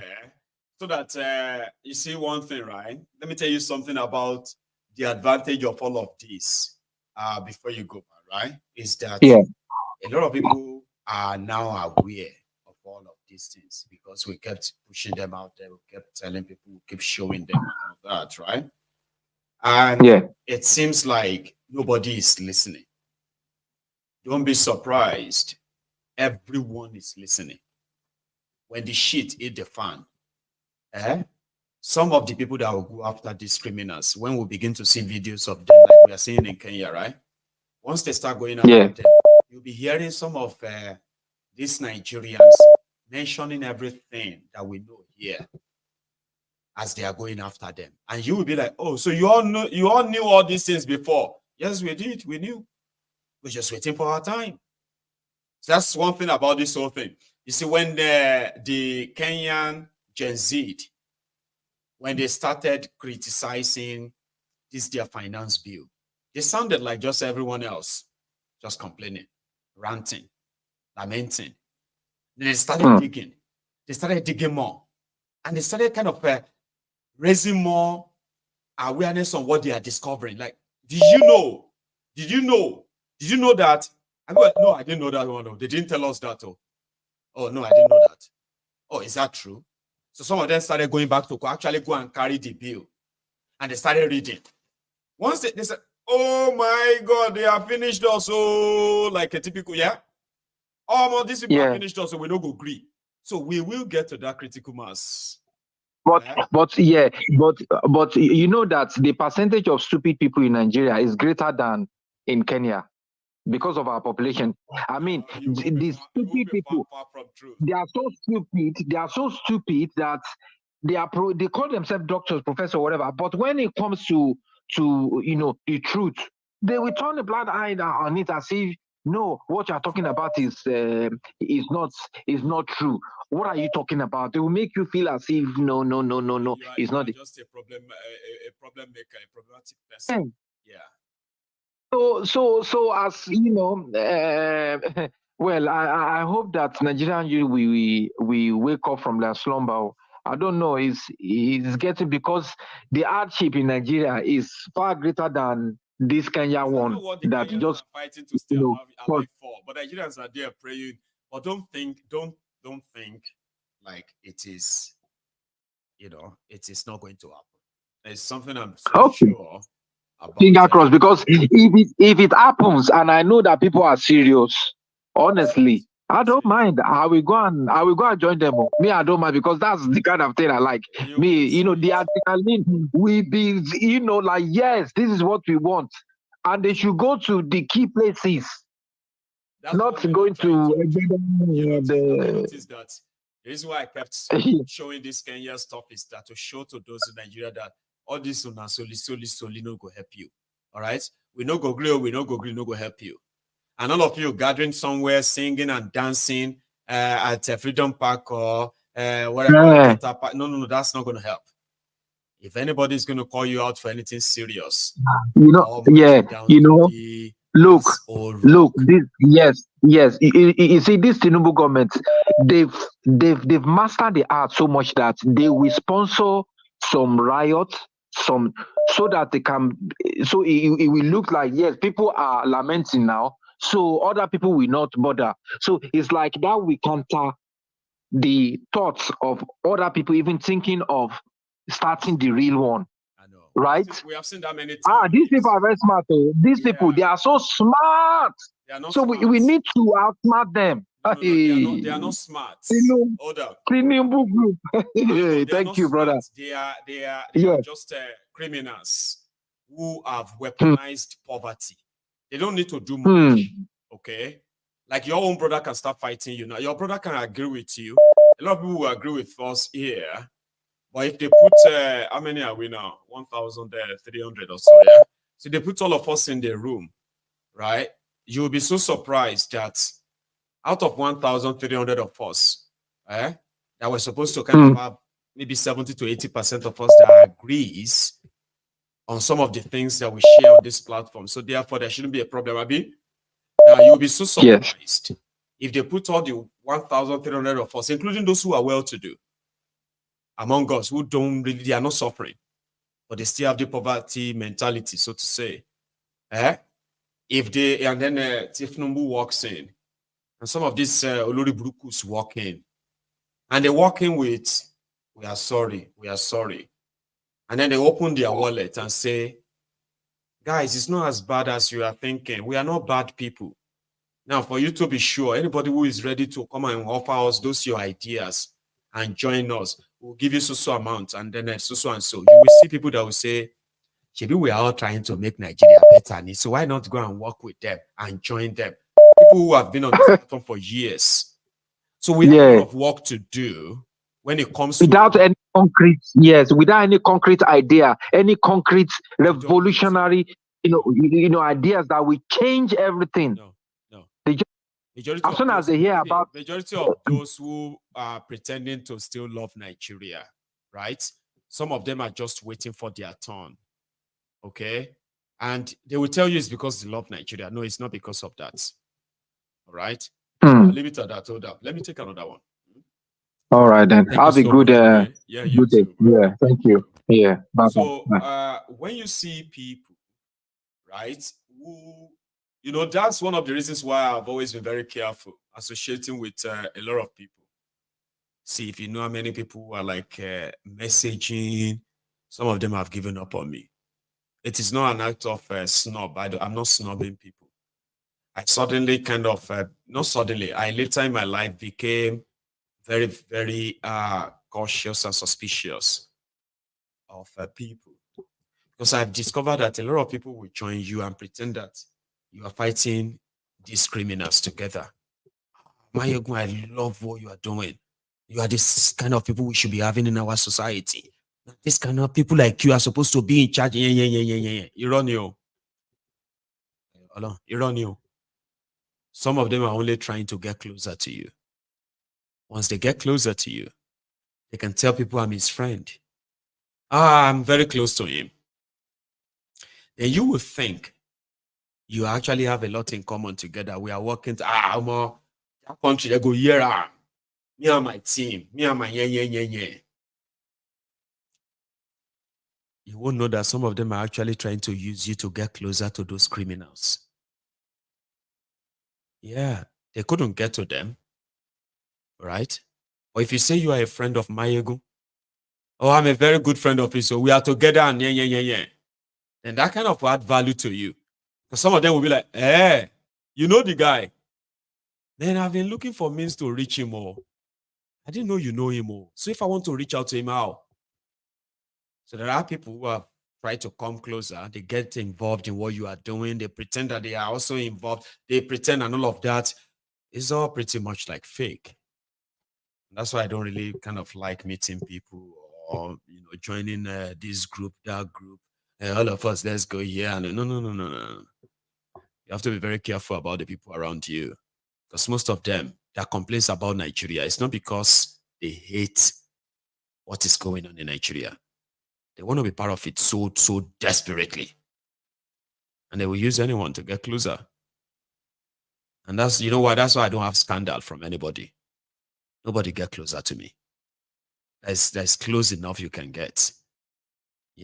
That's why you can't have any scandal around me or have anybody say, oh, Mayegun said, Mayegun this, Mayegun that. It's not going to happen. Because I've been there. I've been where people have actually tried. They got closer with the intention that maybe I was only doing all of this because myself, they look for access.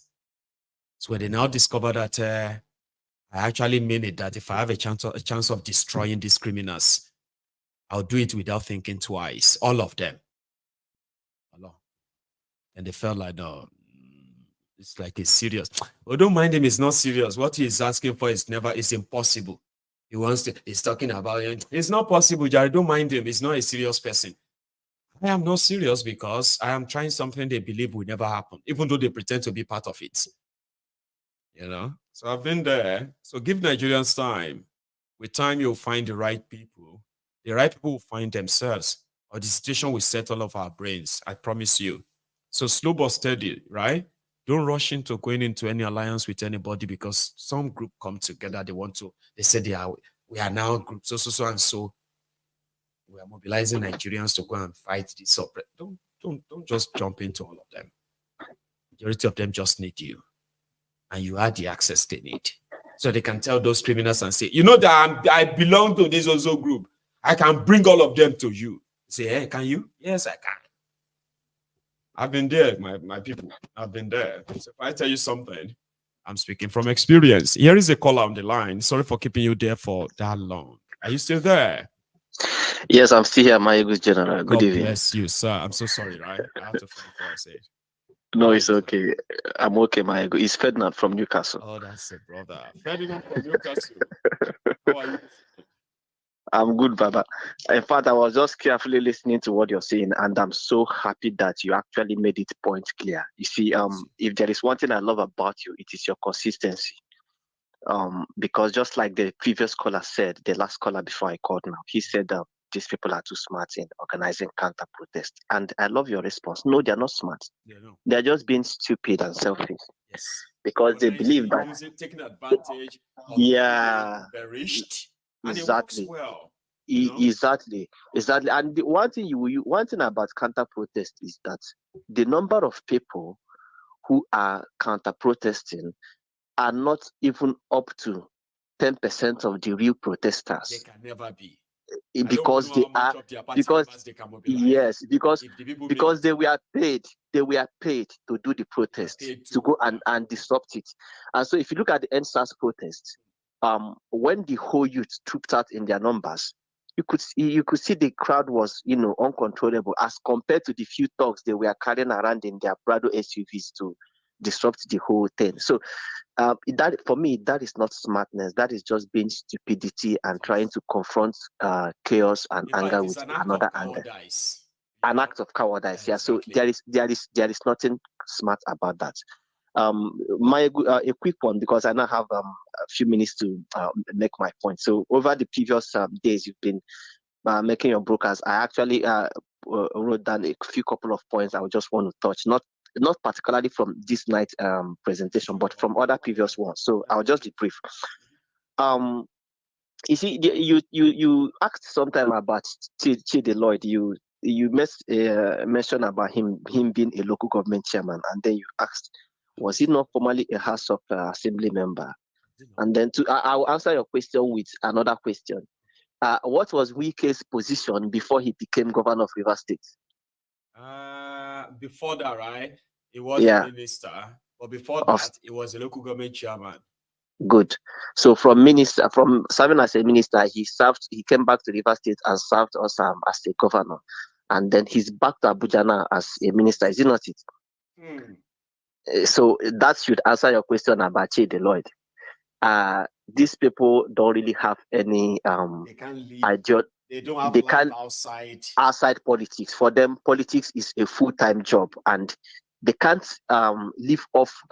They can't afford to live off the public fund till the day they die. They always want to be around the corridor of power, and they are used to that free, huge sums of money. They are used to that, expensive lifestyle of embezzlement and all that. So for them, they cannot live outside politics. I mean, it's not like the UK here or America where you can see a politician retire successfully and go to his country home and be another statesman. So that answers the question. So these guys are chiefs, and that is why things have not really been going on. Because I would think, right, Ferdinand, you see, I would think that if somebody became House of Assembly, right, the promotion they would get should be maybe House of Rep, even in their own in their caucus where they are sharing positions. Right?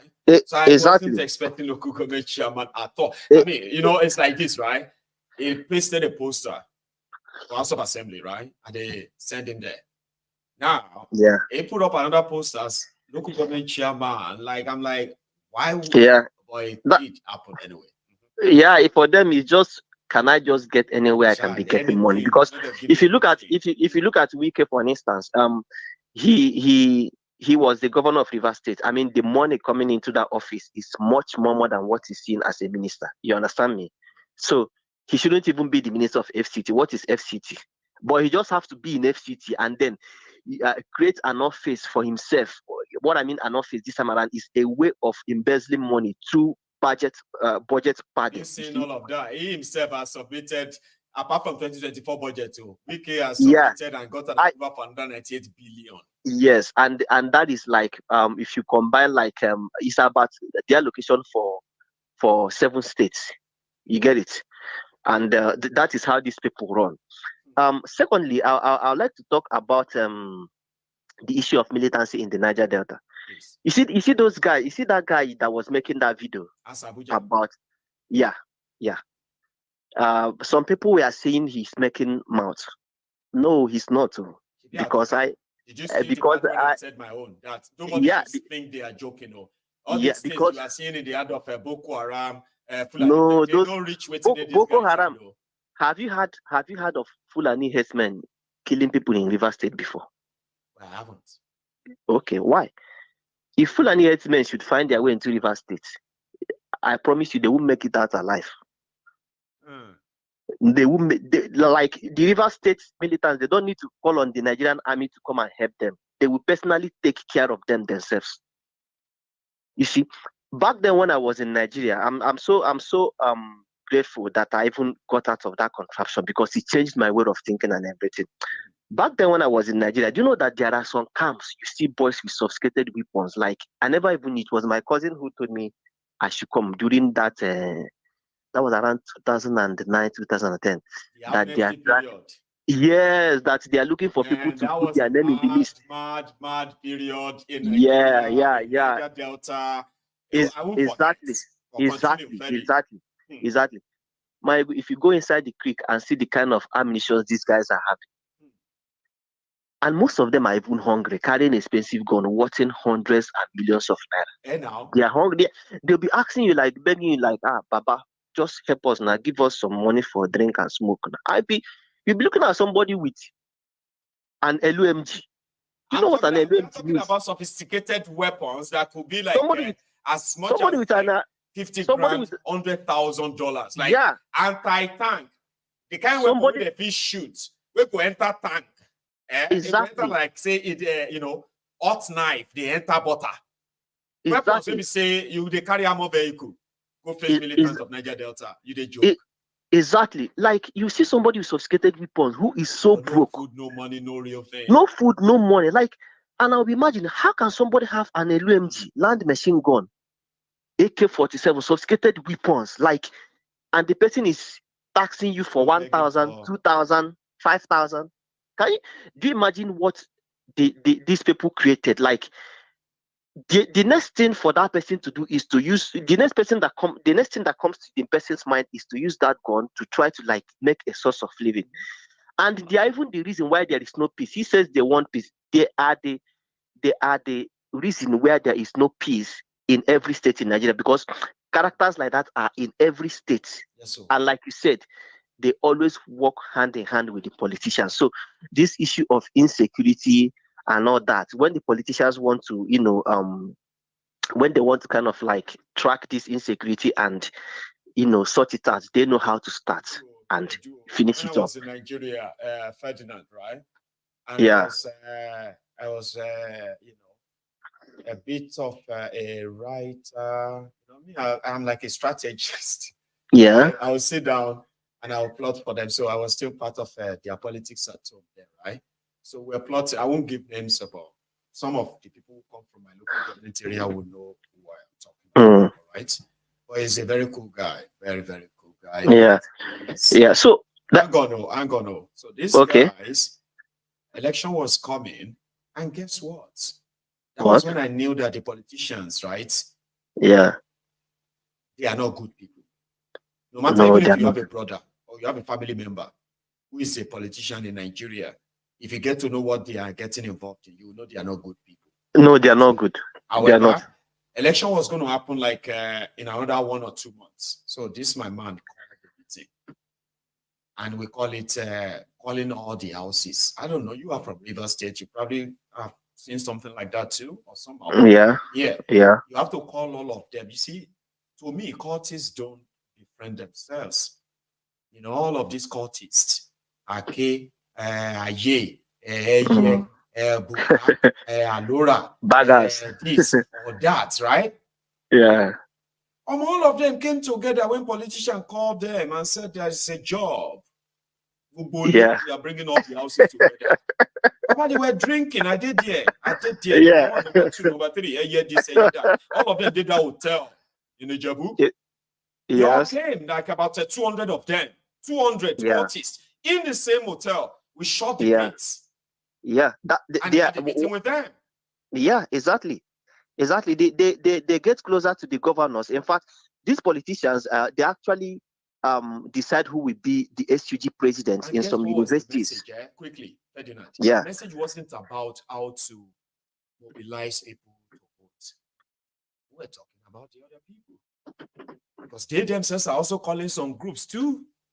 Right? Imagine so how that. can you help us and make sure that group, you know about, I say, honorable, know who they worry yourself. Now our boys go there. We divide ourselves. You be our man. And true, it was their man. Okay. Yes. The other guy needed them. So they divided themselves into two. Cultists, all the cultists where they shoot and kill themselves. Yeah. They agreed to work together. Exactly. Somebody elected. Exactly. That's how this politics. That's why I weep for Nigeria. That's how bad things have gotten. So the issue of criminality cannot actually be eradicated in Nigeria. It's not possible. The only solution is just to bring down the entire system. Like, if it is possible, bring, a kind of like a foreign body and wipe the entire system of security agencies in Nigeria. I'm telling you the truth because sometimes when I think about it, like, to an extent, like, the whole thing is like a boomerang, like running around in circles. Remembering some of them, right? I told you something about the cultists now, right? Guess what? In that compound, right? We had the police, we had the DSS guiding our man, we had the army. Can you imagine that? We shall have some of these security guys around with their guns. And they will also work with those cultists. So they also work with those cultists. Like, I was like, man. Exactly. You can't help that place. No, you can't. You can't. I've been around during election period and I've seen how these people collaborate just for one candidate.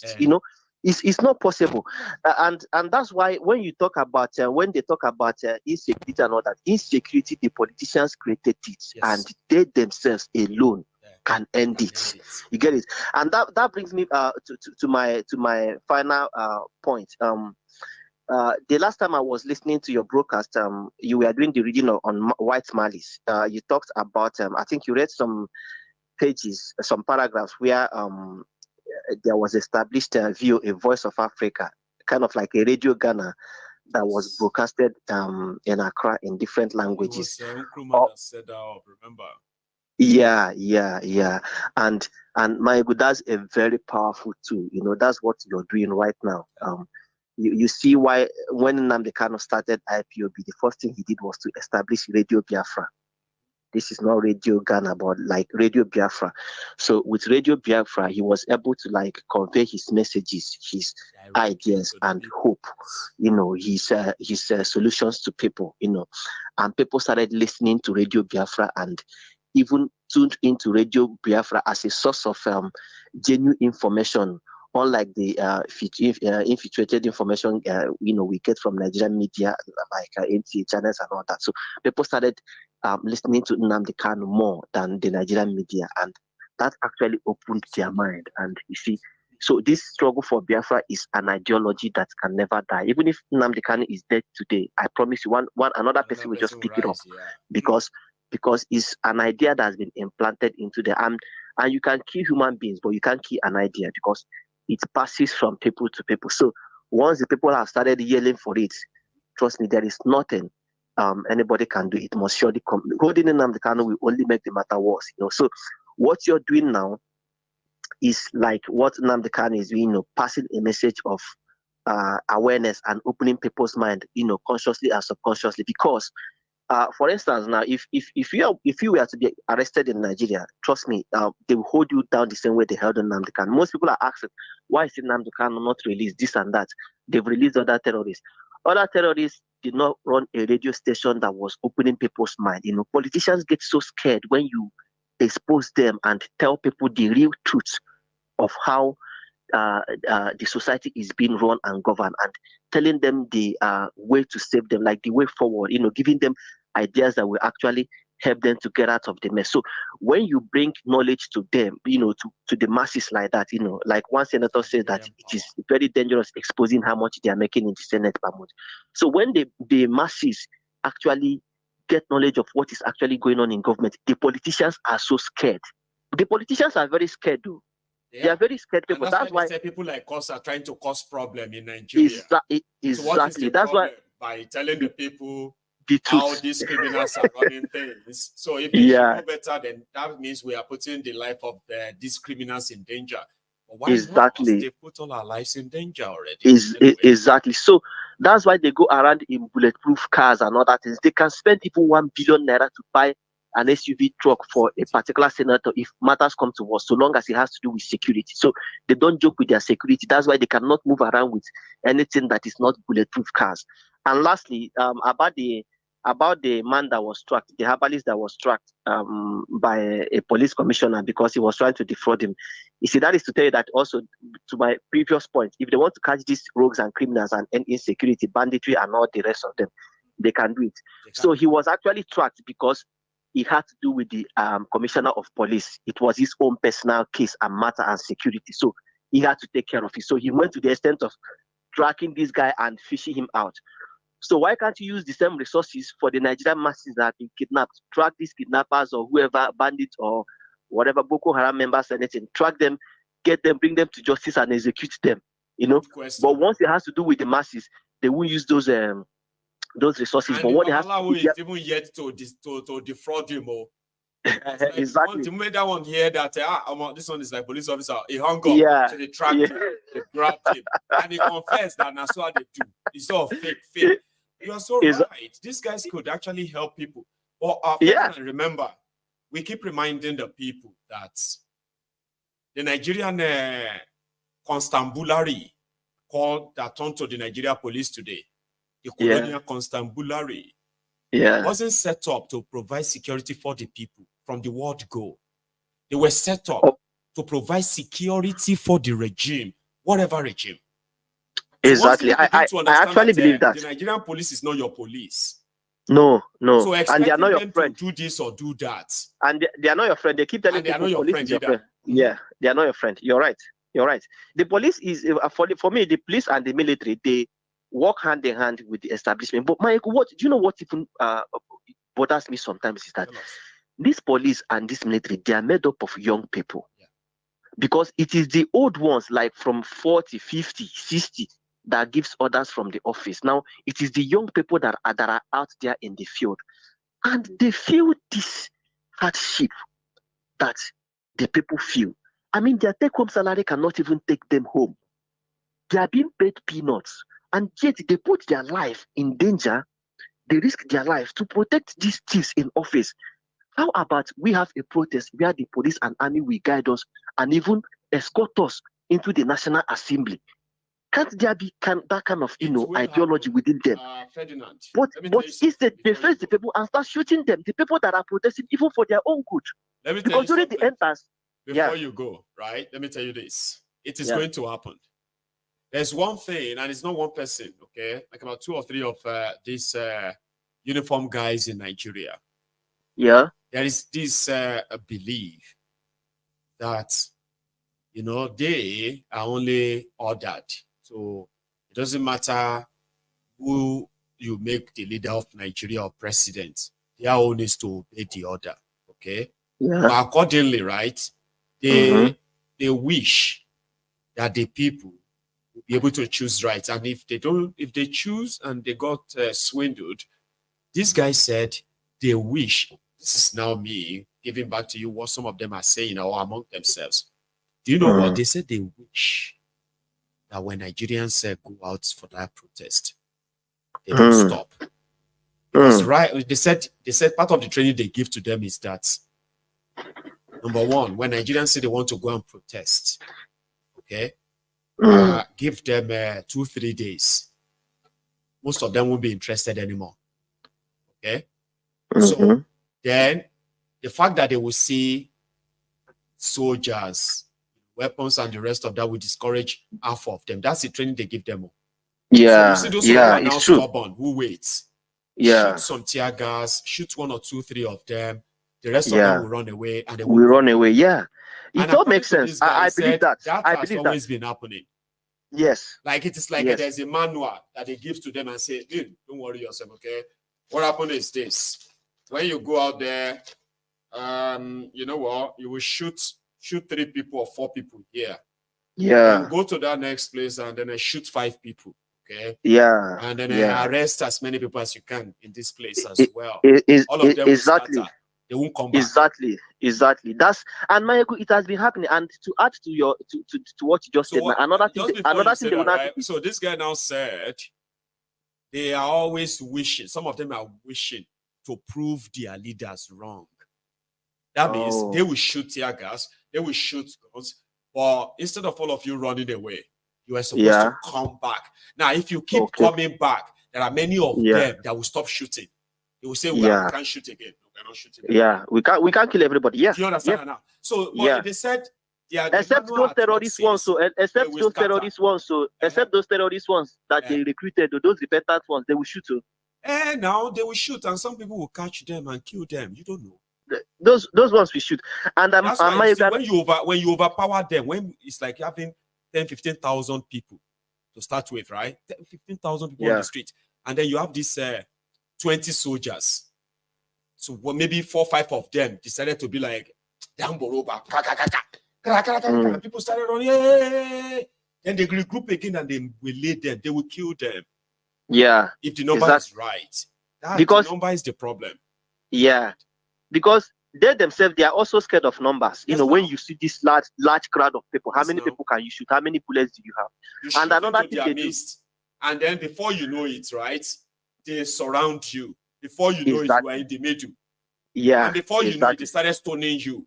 When you are trying to cock your gun, stone hits you forehead. You lose conscious. They grab you. They grab another one.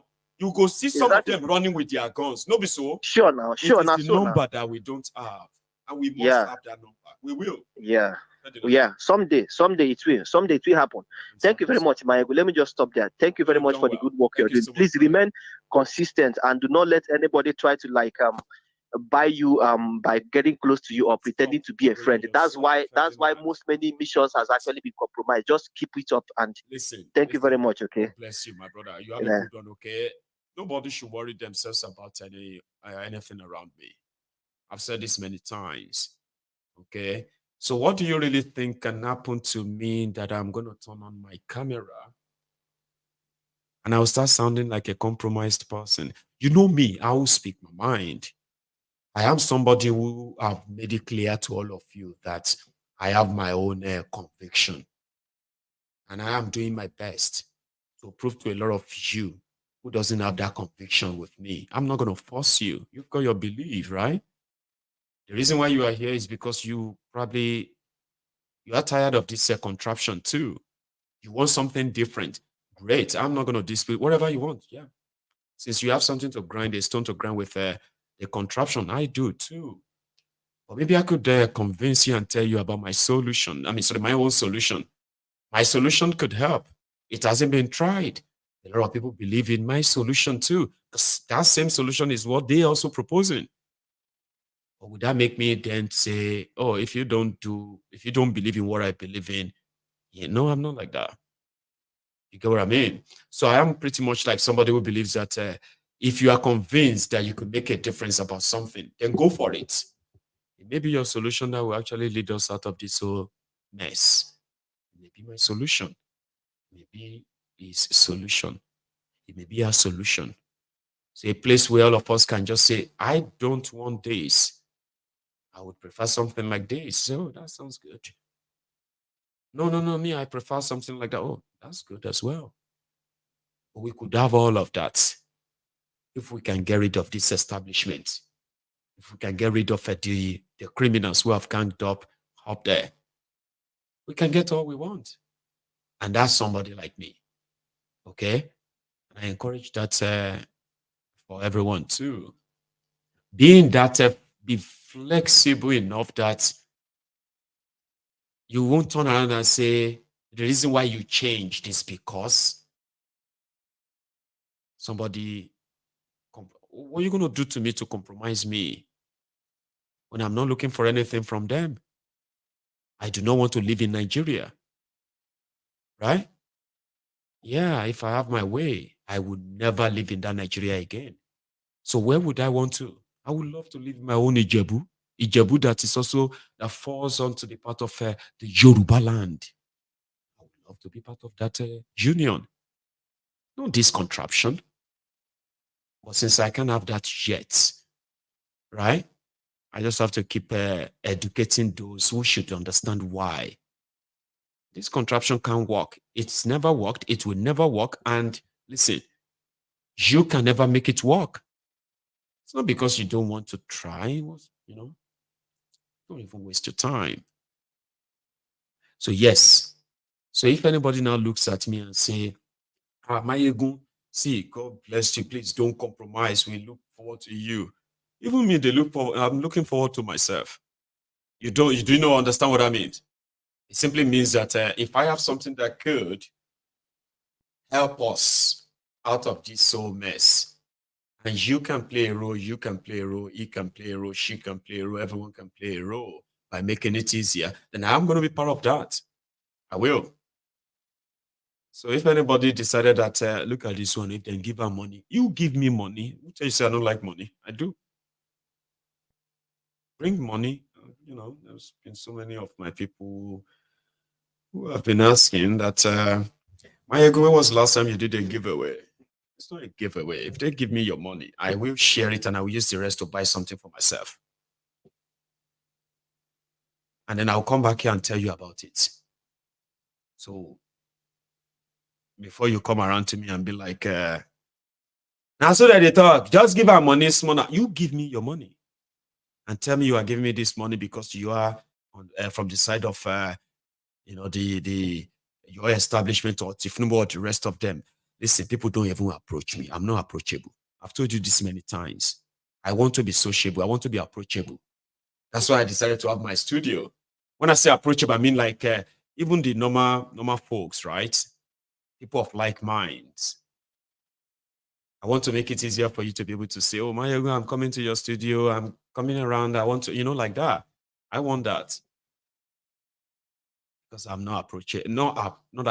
I'm not reachable, so to say. Not on the phone, not through the email, not through anything. If I reply your message, you have no idea how much I struggle. If I finally say, okay, let me reply. It's a big struggle for me. So none of you have anything to worry about. What you should be worrying about is, God, please help this guy to be able to trust enough good men and women that will come around him that possibly could help, right? Ignite this sooner than later. But apart from that, don't worry about me. Worry about yourselves. Worry the fact that I could look up to you and say, you see those my listeners, you see those my viewers, those Templars,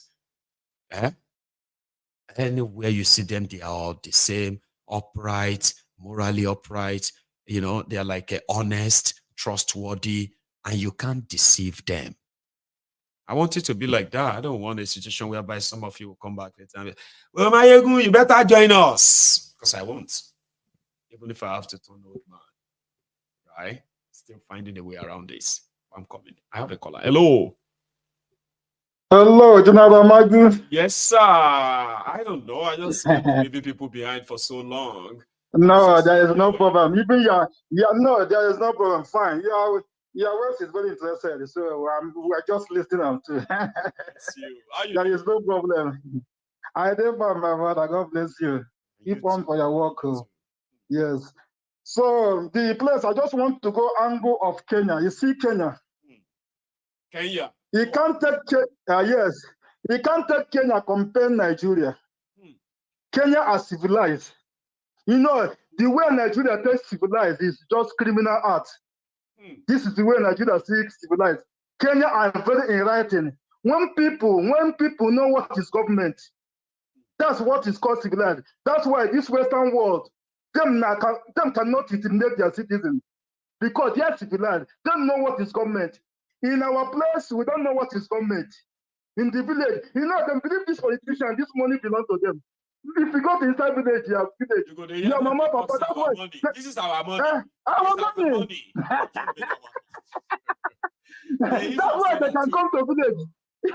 That's why they can come to village. So give them give them half cup of rice. Give them small something.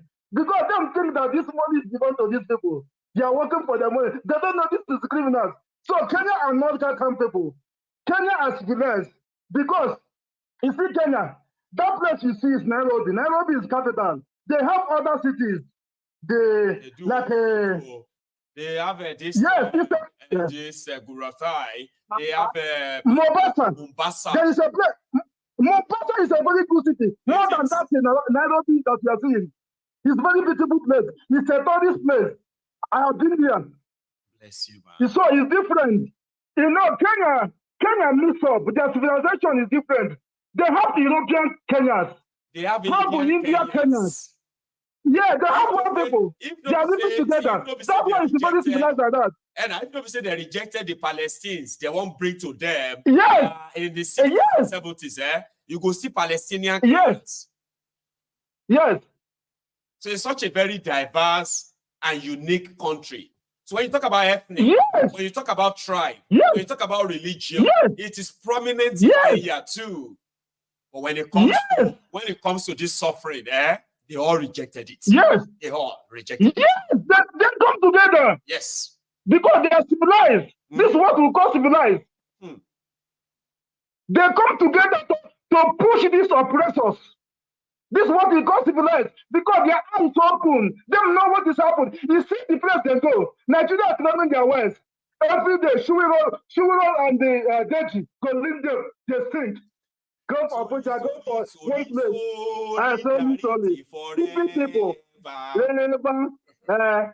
You see revolution? This is not just a charging something. Yes, this is not revolution.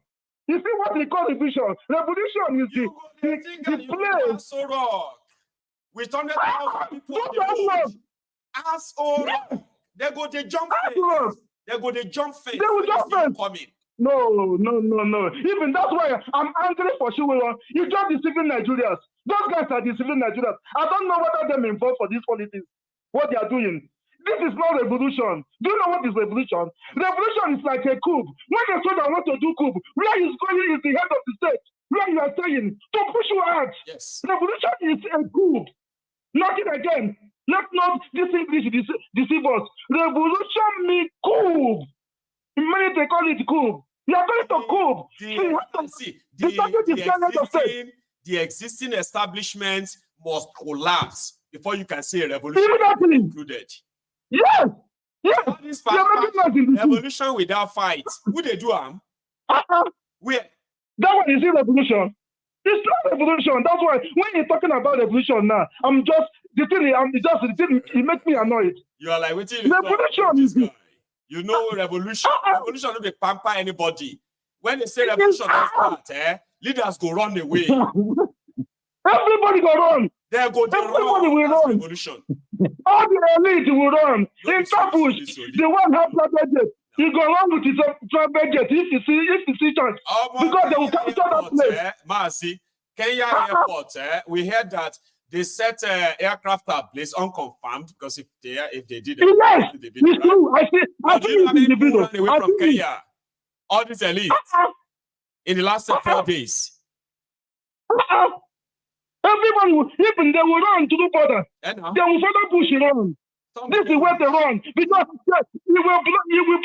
they will block seaside, block airport, or he will block it. Because Nigeria millions of people. This elite, how many of people? How many of people is elite? Millions to come out. Soccer will run. What soldier will do? Soccer can move fast. Let me tell you. Even police IG could talk from IG. But Army general, all of them could beg you. Say, make people calm down. Please calm down. These people will run. They are cowards. Because they have massive. These people have invested big money. They don't want to lose their life. They will run. They will run. Oh. To take the money out. They will run. These small soldiers, these hungry ones, them will surrender. This is how the things work. Mazi, do you think those people who are saying people will die and they will just kill people, right? Do you think to get rid of these roads in a national revolution, do you think they can kill up to 60,000 people before they get rid of No! Is it possible? No, it can't. We never happen. Terrorists have killed over 66,000 people in the last 8 years under Boko Haram. But people are still like, I don't want to die. They're just going to kill us. They're going to shoot us. If you think don't worry. No, nobody will die. This is a coward word. Forget this nonsense. How many people they will kill?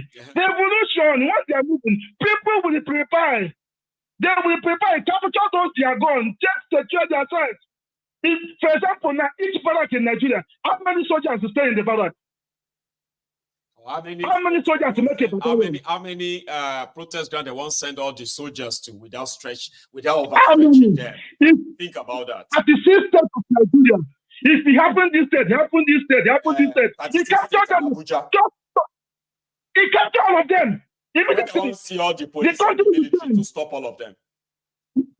Everything. This is how the coup will act too. The coup is like that. When they capture the where the president stayed, they capture all the barracks. It finished. Nothing like that. Everybody will surrender. Revolution is like coup. It's a coup. Let these people not deceive themselves. So everybody, Nigeria will change. This is what Kenya do. Kenya entered the parliament, which is the head of the league. They were shooting they were shooting them. And they kept marching. They kept marching until they took over the entire parliament. Guess what? All of the lawmakers who had big mouth, man, they ran like common criminals. They ran. They are criminals. Not common, they are criminals. Those ones that voted no, when the people invaded the parliament, those ones moved out to go and face them and meet them. Yes, because some of them, they moved out through the entrance. They joined the crowd against the criminals. Yes, they ran. Join them. That's how the thing work. They ran when the people came. Yes. So when you take Kenya, let's not take Kenya compared to Nigeria. Forget Nigeria. Nigerians, it will push them to the wall. Them go instead of them to react. Them go open the wall and enter inside. Yes. This is how they work. See brain. They beat me. When I get to that wall, it is to get me. I broke inside the wall. He can't how did he enter the wall? He follow me, but you know what? I am smart. I keep digging into the wall. That's the way Nigerians think. I'm a smart person. No. Me. Don't mind them. Smart. Don't mind them. Nigeria are happy with your oppressors. You see you now that fighting for them. Nigeria, if you give Nigeria somebody, if you give Nigeria something, the people that government oppress, it's you now you want to oppress with your own suffering. You never had any position in Nigeria before. They want to oppress you. Leave the oppressors that oppressing them. They will leave them. When they come, they will start oppressing them. You get one boy, right? That boy is probably watching me as well, right? So he commented and he said, I won't forget it. He said, I don't know why I hate this man. He's talking about me. I'm gonna. He said, man, I hate this guy so much that I actually really wish the Nigerian government can do the needful and get him deported and jailed. And I was like, what do you?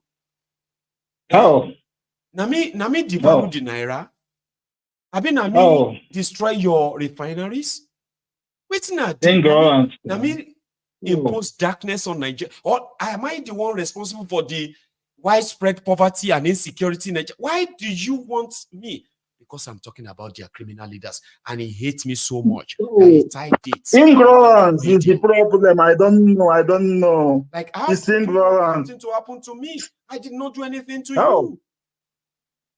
But there are many like that. If you watch him profile, if you look at him, he will know. If that guy to eat 3 square meal, it will be a problem. If you watch very well. Well, he said, I hate this guy so much. Every time he's always he hates you for what? About Nigeria. He's in Nigeria. He said he hated me so much that he wishes. Forget these people.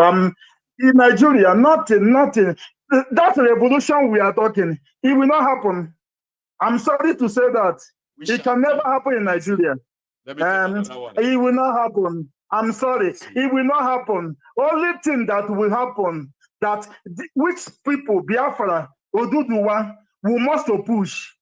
We must push. When we are pushing, they will come to that referendum. If they don't come to referendum, maybe another civil war will enter another civil war. That's only. None of this. They can't survive the civil war. We got a civil war.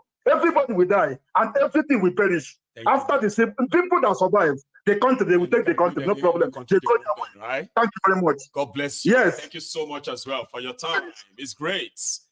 I have another caller though, right? But I'm going to tell that caller to hang in there for me. Yeah, that happened to me. You know me, I always read my comments. If I can't read my comments when we are live, when I have the time after the program, I always go back and read. And sometimes I come across some of this comment, I'm like, God damn it, man. Imagine somebody wanted something to happen to me because I am calling out the criminals responsible for the destruction of Nigeria. And he was angry. Like, what's your own? All the time. Every time complain, every time. He will be coming online. I will be abusing leaders and all of that. I hate this guy with passion. I wish Nigerian government can just do the needful. That's what he is. Do the needful. And get this guy deported and, jail him. Jail me for what? Because I said something about their criminal leaders. Hello. Hello, my good general. Baba. Wagbai. Good evening, my people. Hello. I will talk this thing clearly for broken. You know what? You may need to mute the broadcast behind you. We can see yourself somehow. Or you go to the next room. No. Hold on. You'll be fine? Good. I'll be fine. Maigun, thank you for all the takes. All your takes, it's like everything you say, I will listen to your last 3 callers. That guy that you have a long conversation with is a genuine guy. But one thing, be truthful to what you're doing as well. Let me go back to this last caller take. Yes, Nigeria are well educated. You know why? The politician from the time of Shagari downwards, they want to bring their own ideology from the north to the south to uneducate everybody, to be a Limongeri. Why did the Jakondi have a free education in Lagos? Why did the BC or Nambanjo have free education in Ogun State? And so on and so forth. Umwopodo want to do the best for all Anambra when we are 19 states. And so on and so everybody like to educate their children. Everybody have to go to school. In the 80s, how many people in the north go to school? That's why they want to bring the education down to the minimum level. On the Shirawani, that's one thing. If you really look at this thing, you go to many hospitals in the Western world today. How come you find Nigeria to be the head of the hospital? Are you telling me Nigeria is educated? Who trained them? Who trained? No, they are from University of Badon. They are from University of Uzuka. They are all from University of Nigeria. Their schooling doesn't start in UK. They study from Nigeria. At the same time, one thing we should all look into, the only thing what these people are afraid of, talking about them, exposing them, even some of your own family, they will say, oh, about you talking too much, you out in the sorrow, you know they want the that's his own take. Because he's living in London and he forget about everybody at home. I'm doing fine. My family are doing fine, but my own blood inside me feel I'm not feeling fine. If somebody in Itailewa, in Ikorodu, in Shagamu, in Remo, in Ilori don't feel fine, I don't feel good as well. And we are not feeling fine too. Not everybody think like the way you think in Marigold. That's why I love your show. When you're talking of show, we're there now. Don't miss everything. We don't miss water with oil together. I go out with most of Sheu supporter in London. I'm the one that drop out from them because I don't like the guy ideology. When you are talking, you want Yoruba nation, he's talking directly to his own guy. Oh, we have to stick together. That's the way you want to be, Sheu. I don't want to be like that. So that's why I have to draw myself away from you. When Tinubu come to Chatham House in London, we see the picture of everybody. Even some people who went to the march together, they say, oh, maybe this Wahab too. Maybe you are. I say, you don't know me. But until that day, people talk, you may be talking, they will see how you are. Because most of these politicians who come from Lagos Island, I know 90% of them. They know who am I. They know where am I from. Some of them were surprised. Oh, why you be like this? Boy, that's the way I want to be. Because that's not the way. Why are you not joining us? Why are you staying away from us now? Yeah. If you are, we are supposed to be doing this thing together. Together for where? Together for where? But let's cut the story short. Not that I'm too proud of anything. If you make up your mind, this is the way you want to go. Make up your mind. That's what we are leading to. Nigeria revolution is coming. It's not that the one Sheu is saying. I see it's coming. I see it's coming. The only way we're going to survive is to break Nigeria up. If the Igbo could play their own part, I love Igbo people. If anybody from Amsterdam, from Italy is listening from this place, they could challenge me. Io parla italiano bene, perché io sarei with all people from the old Igbo. In Amsterdam, I stay with Igbo as well. In Italy, with Igbo. So I know the in and out of this Igbo thing. It's not that you talk, they're oriented minded, they want to do this and this is what they want to do. That's it. Everybody go their way, you share money. Una don't know about you another day. If you go spray your own money for barista, now your own business with that. So they have their own mentality. Business oriented mentality. That's why I love Una people. And all these things, I can't say because somebody open shop in Idumota, I don't like him. Because that is way of trading. He wake up 6 o'clock, he come to work, he open up till 8 o'clock in the evening, and you are jealous of him. But the only one thing how Nigeria going to survive, I want Una make it listen to me good. If Nigeria is break up today, that's the only way you will survive, I will survive. We could come back together after some years. But without breaking Nigeria to get up, say our owner, we go manage it. We are not managing anything. We are not managing anything. Everybody go their way. And I bet you it won't be 4 years, it won't be 3 years. But the people in the north, they will attack their own officer. You know, this is going to be your 10th times of saying that. That it's just going to be like, because by then they wouldn't have any, they won't have any infidels or anybody from other No. That's their own cup of tea. If they want to have infidels, they could have anything. Same for us too. Now all these rogues who have Abuja to run to. No, thank you, my brother. So they will either stay in Enugu, thank you, in Biafra land, or stay in àdúgbò mi lọ ti dọ́rọ̀ yẹn lẹ̀ Ìdúmọ̀tà ní tiwa o. Àìtètè láhùn ìbẹ̀rù orí burúkú ni o. That's right, sir. Èyí tí owó tí Tinubu sọ èdè Ìdúmọ̀tà ló ń sọ yẹn sọ̀rọ̀ sókè. Àìtètè láhùn ìbẹ̀rù orí burúkú ni. Ẹjẹun sókè àìtètè láhùn ìbẹ̀rù orí burúkú ni. Ìyẹn la máa sọ fún Gbẹ́ngà Daniel pé wá ìwọ́gun ìṣọmọ ìyá Fẹlá. A máa sọ fún Amosu ń bolì wọ́n ti wá.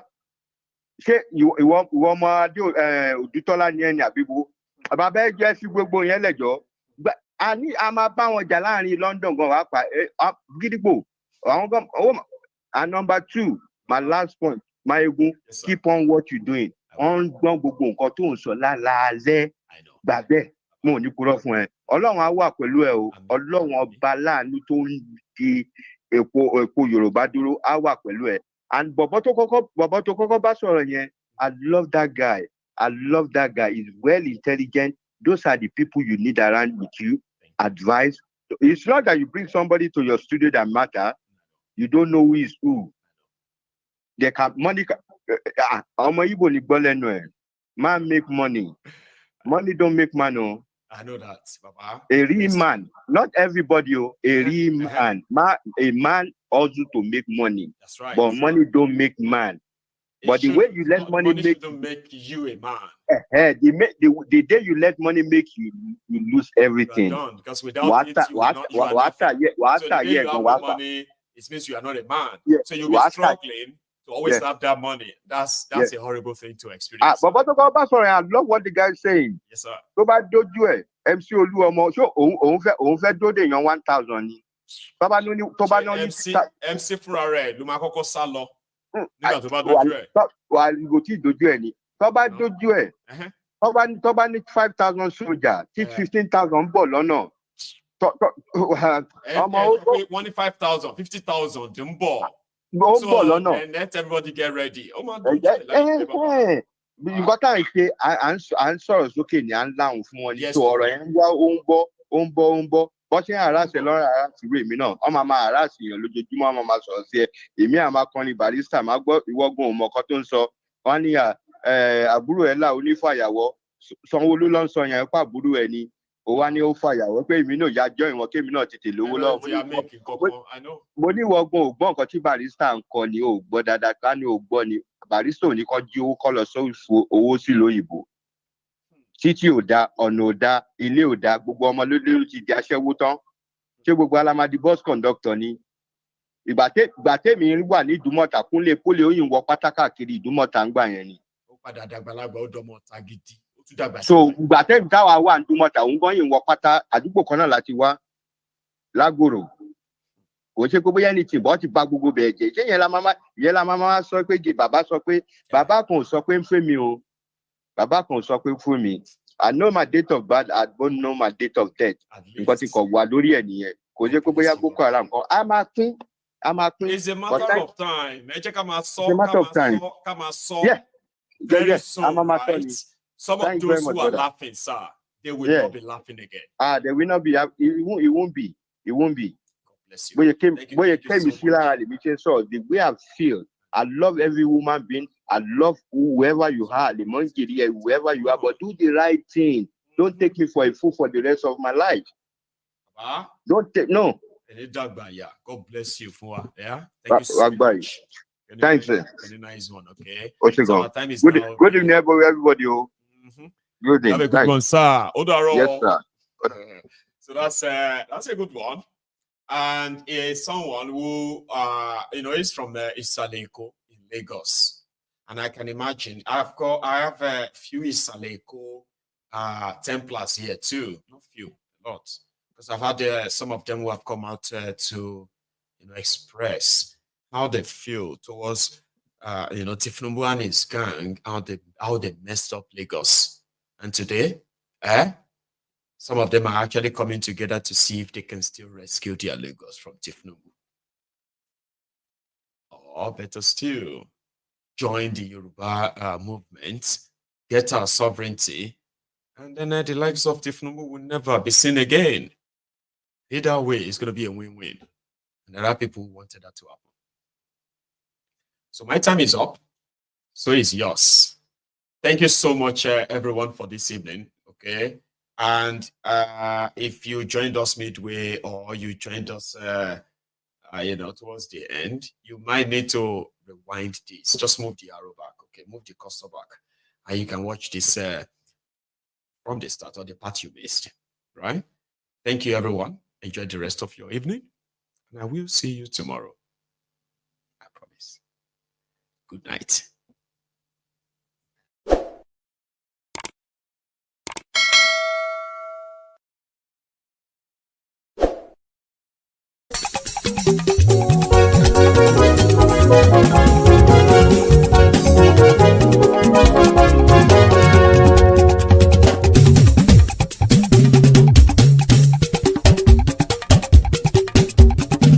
Mayegun làwa mọ̀ làmọ̀ tó dòdòdò.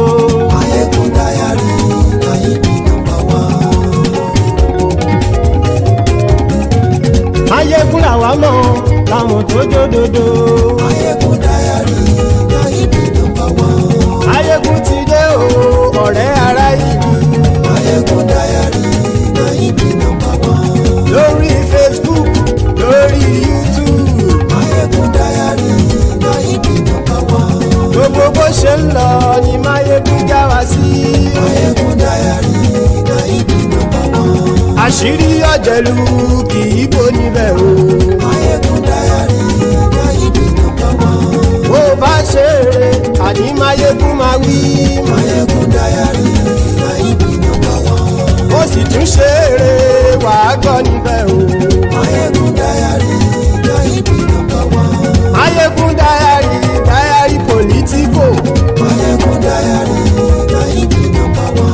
Godfatherism kò sí lọ́rọ̀ Máyégún. Máyégún dáyàrí Náíbì nọ́mbà wán. Ẹ farabalẹ̀ sẹ́ o kẹgọ́rọ̀ lẹ́nu o. Máyégún dáyàrí Náíbì nọ́mbà wán. Àní Máyégún làwa mọ̀ tó dódòdó. Máyégún dáyàrí Náíbì nọ́mbà wán.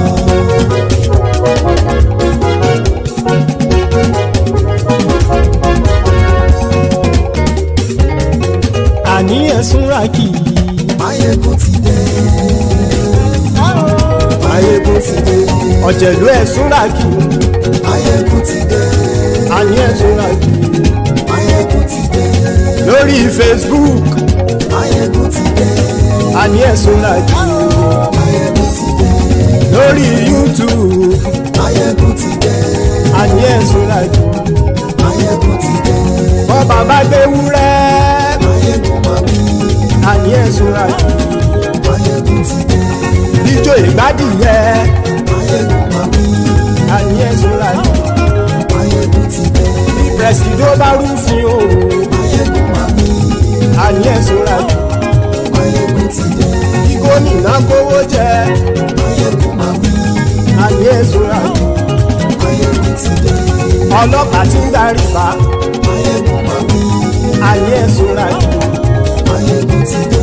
Aṣòfin tí ń rúfin o. Máyégún máa wí. Àní ẹ̀sùn ràkì. Máyégún ti dé. Òpùrọ́ olóṣèlú.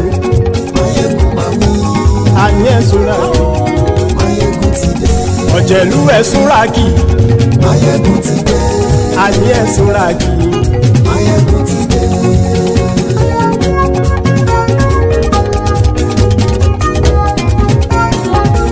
Máyégún ti dé. Gbogbo ọ̀jẹ̀lú ẹ̀sùn ràkì.